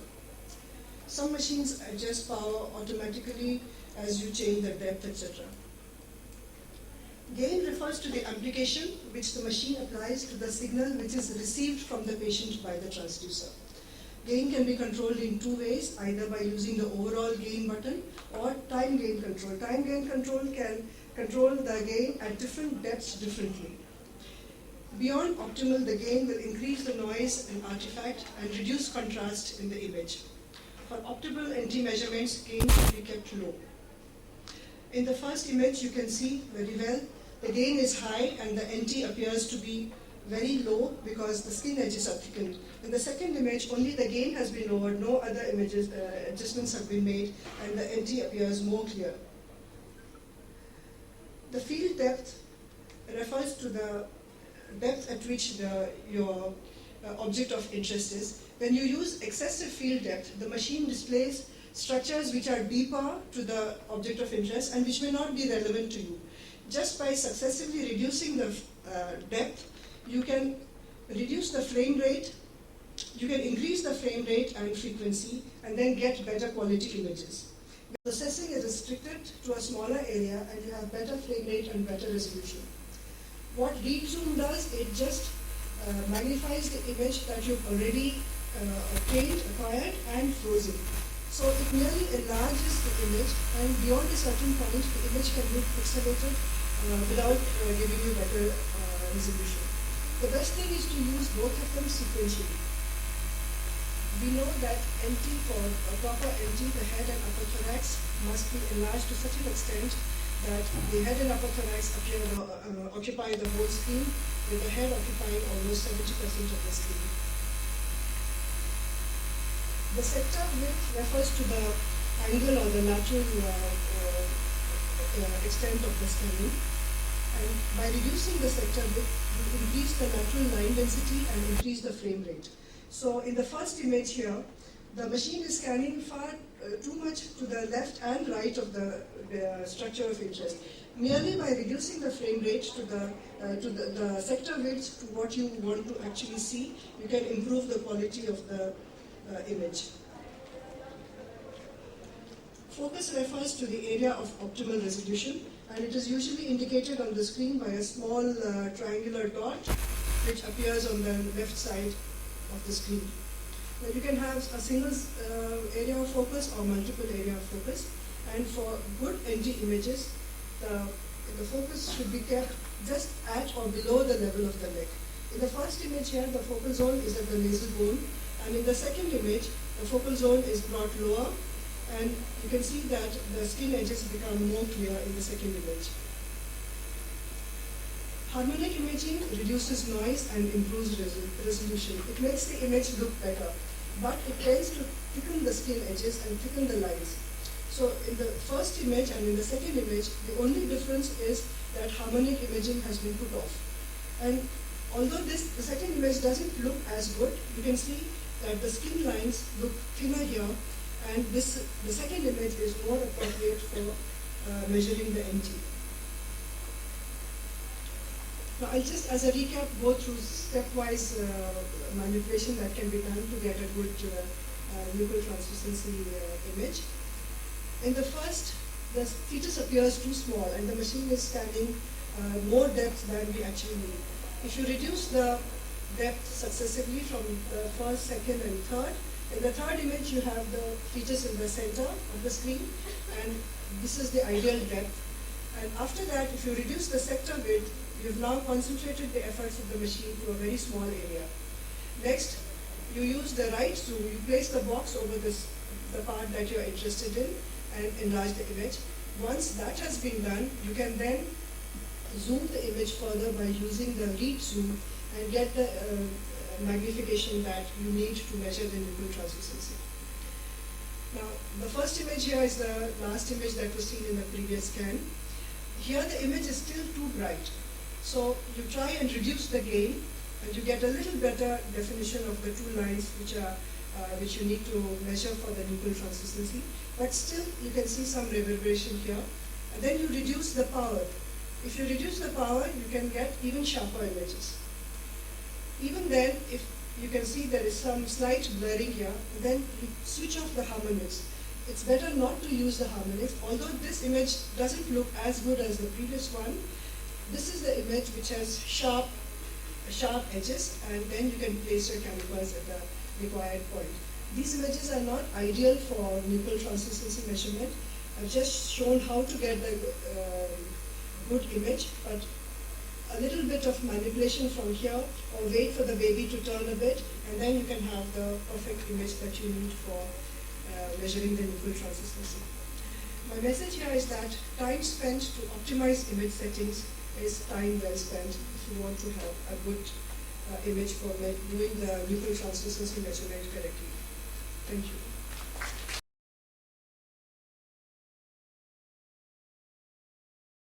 So here's the first one.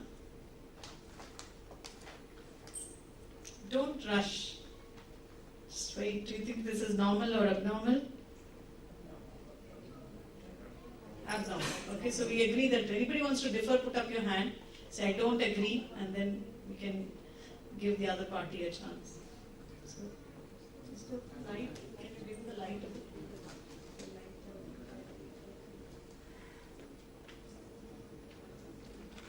So yes, go on.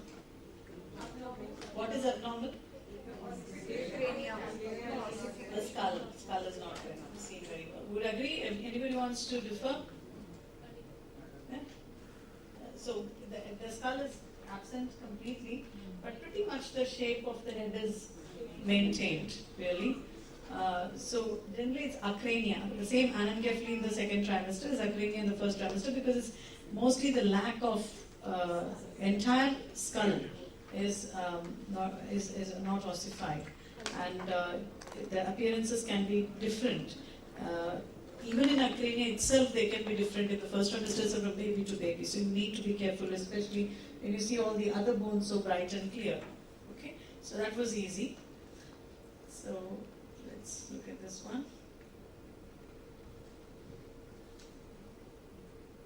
Is that okay? Just tell when they're measuring, do you think that's the way to measure, right way to measure, not the right way? So, do you think this is optimal, Nuchal? Yes, no? Nuchal? Yeah, why no? Yes, no. Chin is touching the face, yeah, pretty much. Okay. So, what else are you seeing?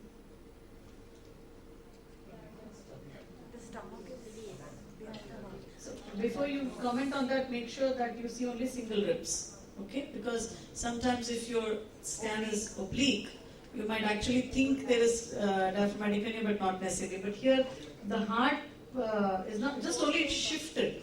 It's not kind of displaced too much. There's only very mild displacement, but you see a little echogenic structure there. So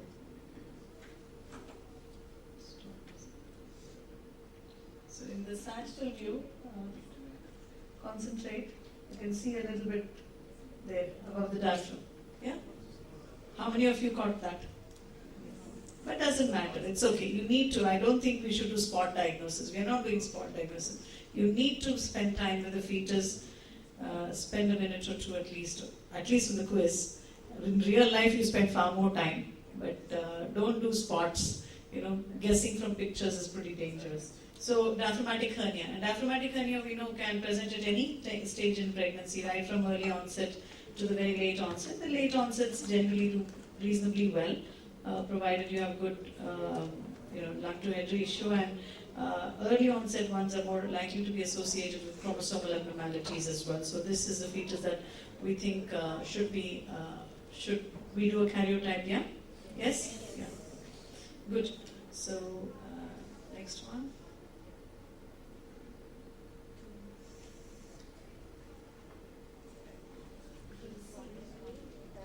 So what do you see here? So you kind of see two fetuses. Yeah. Yeah. So you can see clearly there's a placenta on the backbone, there's a placenta there, and then the famous lambda sign. So make sure that you don't miss it. And important, we talked about documentation. We have to document this by actually supplying a picture in the first trimester. And this is one of the biggest problems we have many times when they're referred late in the pregnancy for various complications, especially selective fetal growth restriction, twin transfusion, and things like that. And there's absolutely no chorionicity mentioned anywhere in the reports, or the images don't support the chorionicity. It's not enough just the report says chorionicity, but you must make sure that you actually see an image also which has classified the chorionicity and diagnosed it correctly. So we must give images to the patients. I think this is our moral duty really, that we give images, because we know in our country patients do travel and they may go somewhere else for the other scans. And what you give to the patient actually speaks volumes. They are your marketing agents. So the next one, look carefully. Sometimes babies are helpful, aren't they? So CRL was optimally measured, you would agree? Yeah. Okay. And Nuchal? So 75% magnification upper thorax. You see there's a space between the chin and the chest. You don't see the zygoma, see the nasal bone, skin, tip of the nose. Nuchal intracranial lucency was okay. So skull head, midline. Midline again, end to end it must go. Okay? So that's very important. From one end of the skull to the other end of the skull must be connected. So 4 chambers of the heart. Good. Normal, abnormal? Normal. Because this little bit of flow that you're feeling is probably contamination, because it's not going beyond 60 centimeters per second. So 4 chambers look okay. Blood flows. The red filling from bottom up, and then the T6 signs. Okay, and that's the normal right subclavian artery as well. So that's it. The heart looks pretty alright. Okay. Stomach bubble. You saw the heart pointing that side, on the same side the stomach bubble as well. Hello? Hello? So what's that? Bladder. What's that? Cord insertion. Normal, abnormal. Legs folded.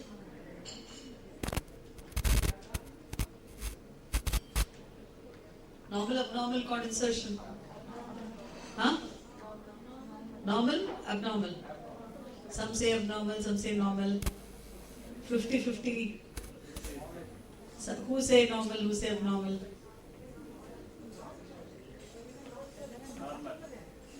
Loop of cords. Where are the loop of cords? Is it knotted?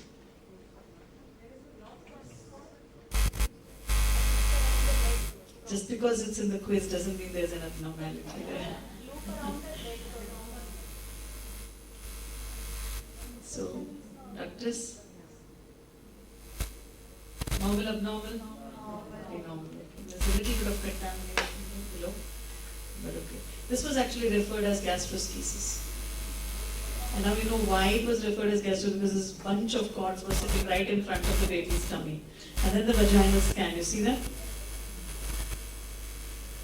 So this is where I said complementary vaginal scan. So,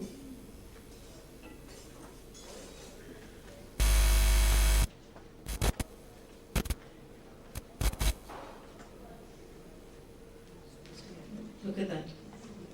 So that's not gastroschisis, is it? Is it gastroschisis? No, actually even in the brain scale, that's the brain scale zone. You can actually see blood flowing through, right? And it was only a matter of one button to make sure it's not gastroschisis. The color, and then it's not gastroschisis. So there's some cord loops there, probably crumpled, maybe knocked it, rotated, I don't know. But there was good blood flow, so we didn't do anything. We just said there's a lump of cord, there's no gastroschisis, and clearly you can see the abdominal wall touching the cord on both ends. So you know there's no gastroschisis nor there is an exomphalus. Right? So normal features is normal. It's a cord problem, but we did it all right.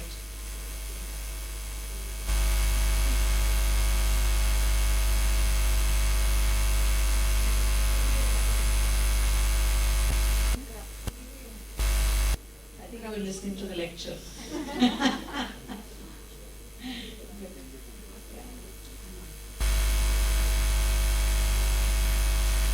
There are two ventricles. There are two crowns. But you don't see the septum very well. Pushing the baby canal.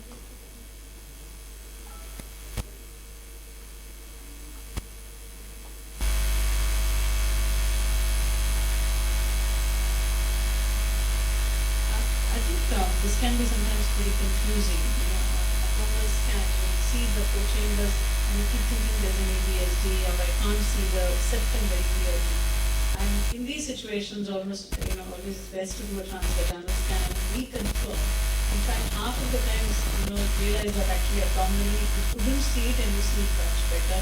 Vaginally, and there is no ABSD or there's no cardiac abnormality. So in cardiac cases, almost always if you suspect anything, better to do a transvaginal scan, confirm before you kind of declare that there is a ABSD or abnormality.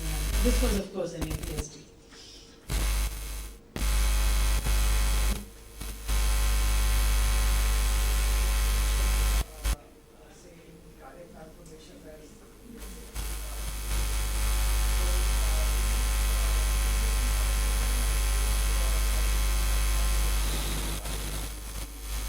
Initially we did that.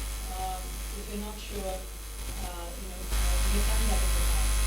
In the initial phases, we could even have classic fingers at this weight, tell them that I'm not so sure, so come back in 2 weeks and we do each of the 6 weeks.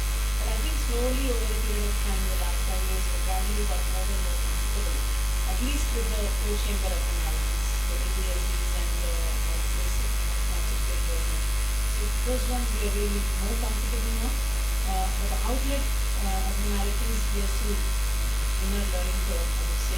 But we have managed to pick up some double outlet diamonds, double outlet diamonds on the first time, and the fungus as well. So just getting comfortable with that. But if there is any slightest element of doubt, we will wait for 16 weeks and then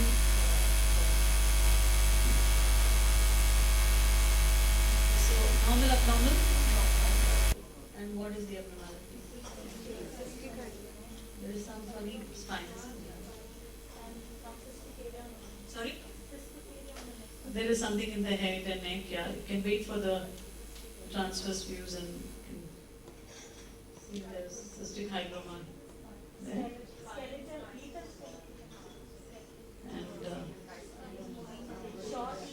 And limbs appear small as well, just let it. And we're trying to coax the baby to move, and it's very likely a lethal scan. So, I mean, this baby was referred with increased nuchal translucency, and because we know a large number of lethal skeletal dysplasias can present with increased nuchal translucency as well. So, I think it's important to check and do the anatomy scan and not just think it's chromosomal.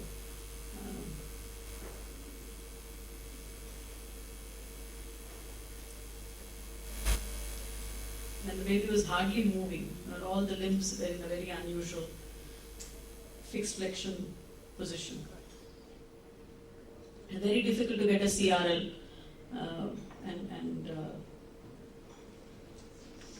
Okay, so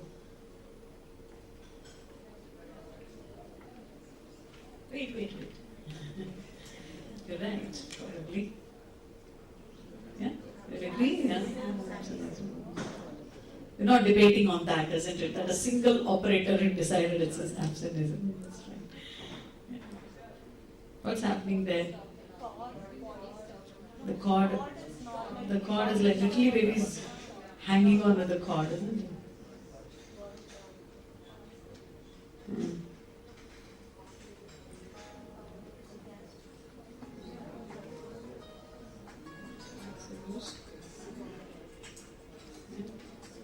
So that's it. Half out and half in. Over the liver, the heart, everything is mostly outside.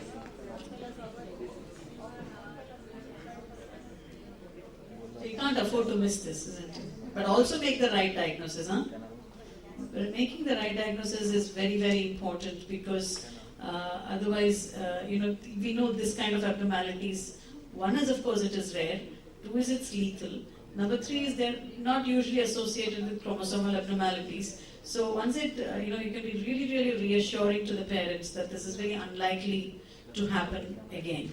And, they can go back and, rather than going on all sorts of cocktail and get cesarean section in the next pregnancy, just in case, because last pregnancy had a problem. So I think you need to be logical about what we tell them. So body stalk or limb body wall complex, amniotic rupture sequence, call it what you like, but this is really bad.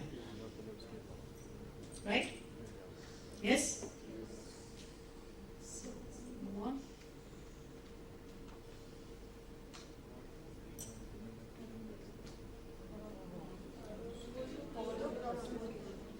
So the midline is not going end to end.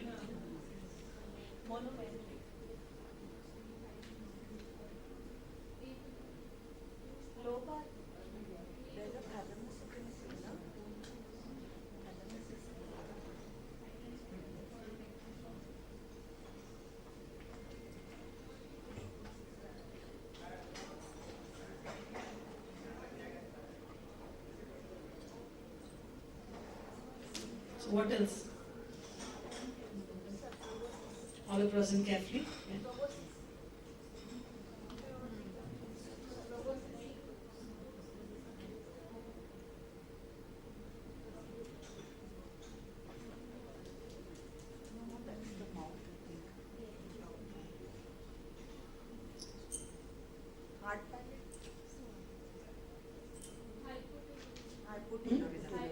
Hypothyroidism, very good.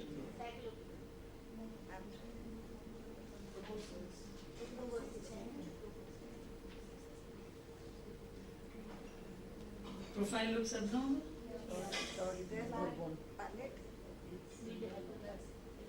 You're trying to get the proper eye sockets and you're not getting that as well. Because generally eye sockets you can see so much more clearly, especially this is 13 weeks, 14 weeks. So you should not be really struggling so much. So yeah, holoprosm. So if you look carefully, you can see all these things. 2 eye sockets. And for this, you don't really need a good position. So when the baby is misbehaving and not giving you a tea, quickly do the anatomy because for that you don't need fetal position.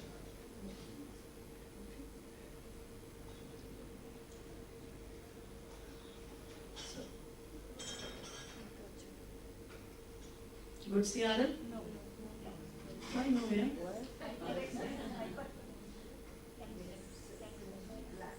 Megacystis? Yes.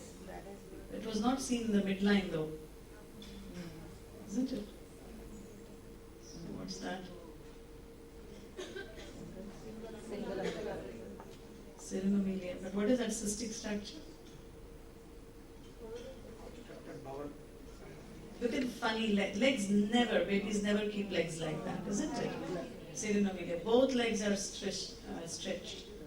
And you can have varying degrees of it. And you are right, megacystis. It is megacystis, but it is shifted to one side. Probably because of the serinomelia, because you saw there was a single umbilical artery as well. If you're not sure about the bladder, you want to confirm the bladder, just put on the color, and if you have both the umbilical arteries or even one umbilical artery, just nudging the bladder, then you know it is the cystic structure, then you know it's the bladder. So it's a easy diagnosis. In the midline we didn't see it, and we saw just towards the end. In the axial section it was clear that it was to the end and the limbs were on the other side. So these kind of things can happen, unusual, but they do happen. Cardia, there was any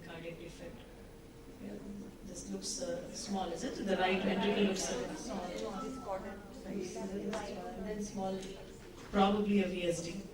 Just because I measure it doesn't mean there is a VSD. Could well be just a suspicion. Let's wait for the color. So the anterior chamber appears smaller. Do you agree? So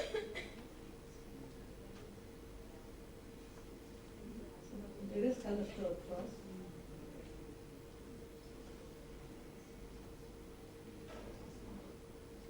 So it looks normal, isn't it? Maybe there was a small VSD. I'm not sure. But generally the 4 chambers are viewed and the colors look okay. Okay, then.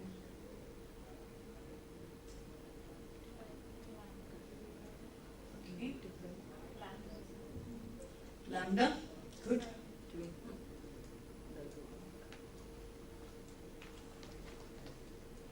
So it's a dichorionic pregnancy, agree? Sorry?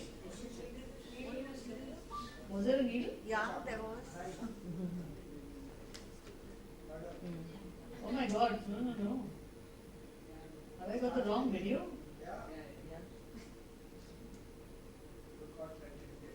Oh my god. What did I do?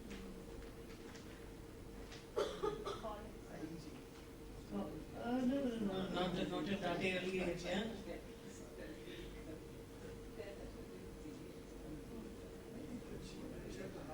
Oh my god, did I?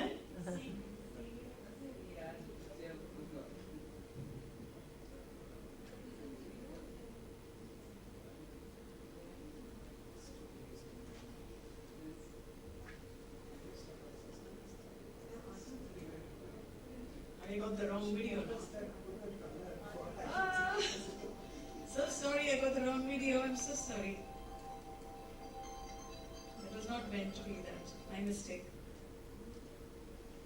No, sorry, this is second trimester. That was first trimester. Yeah, but that was not what it was meant to be.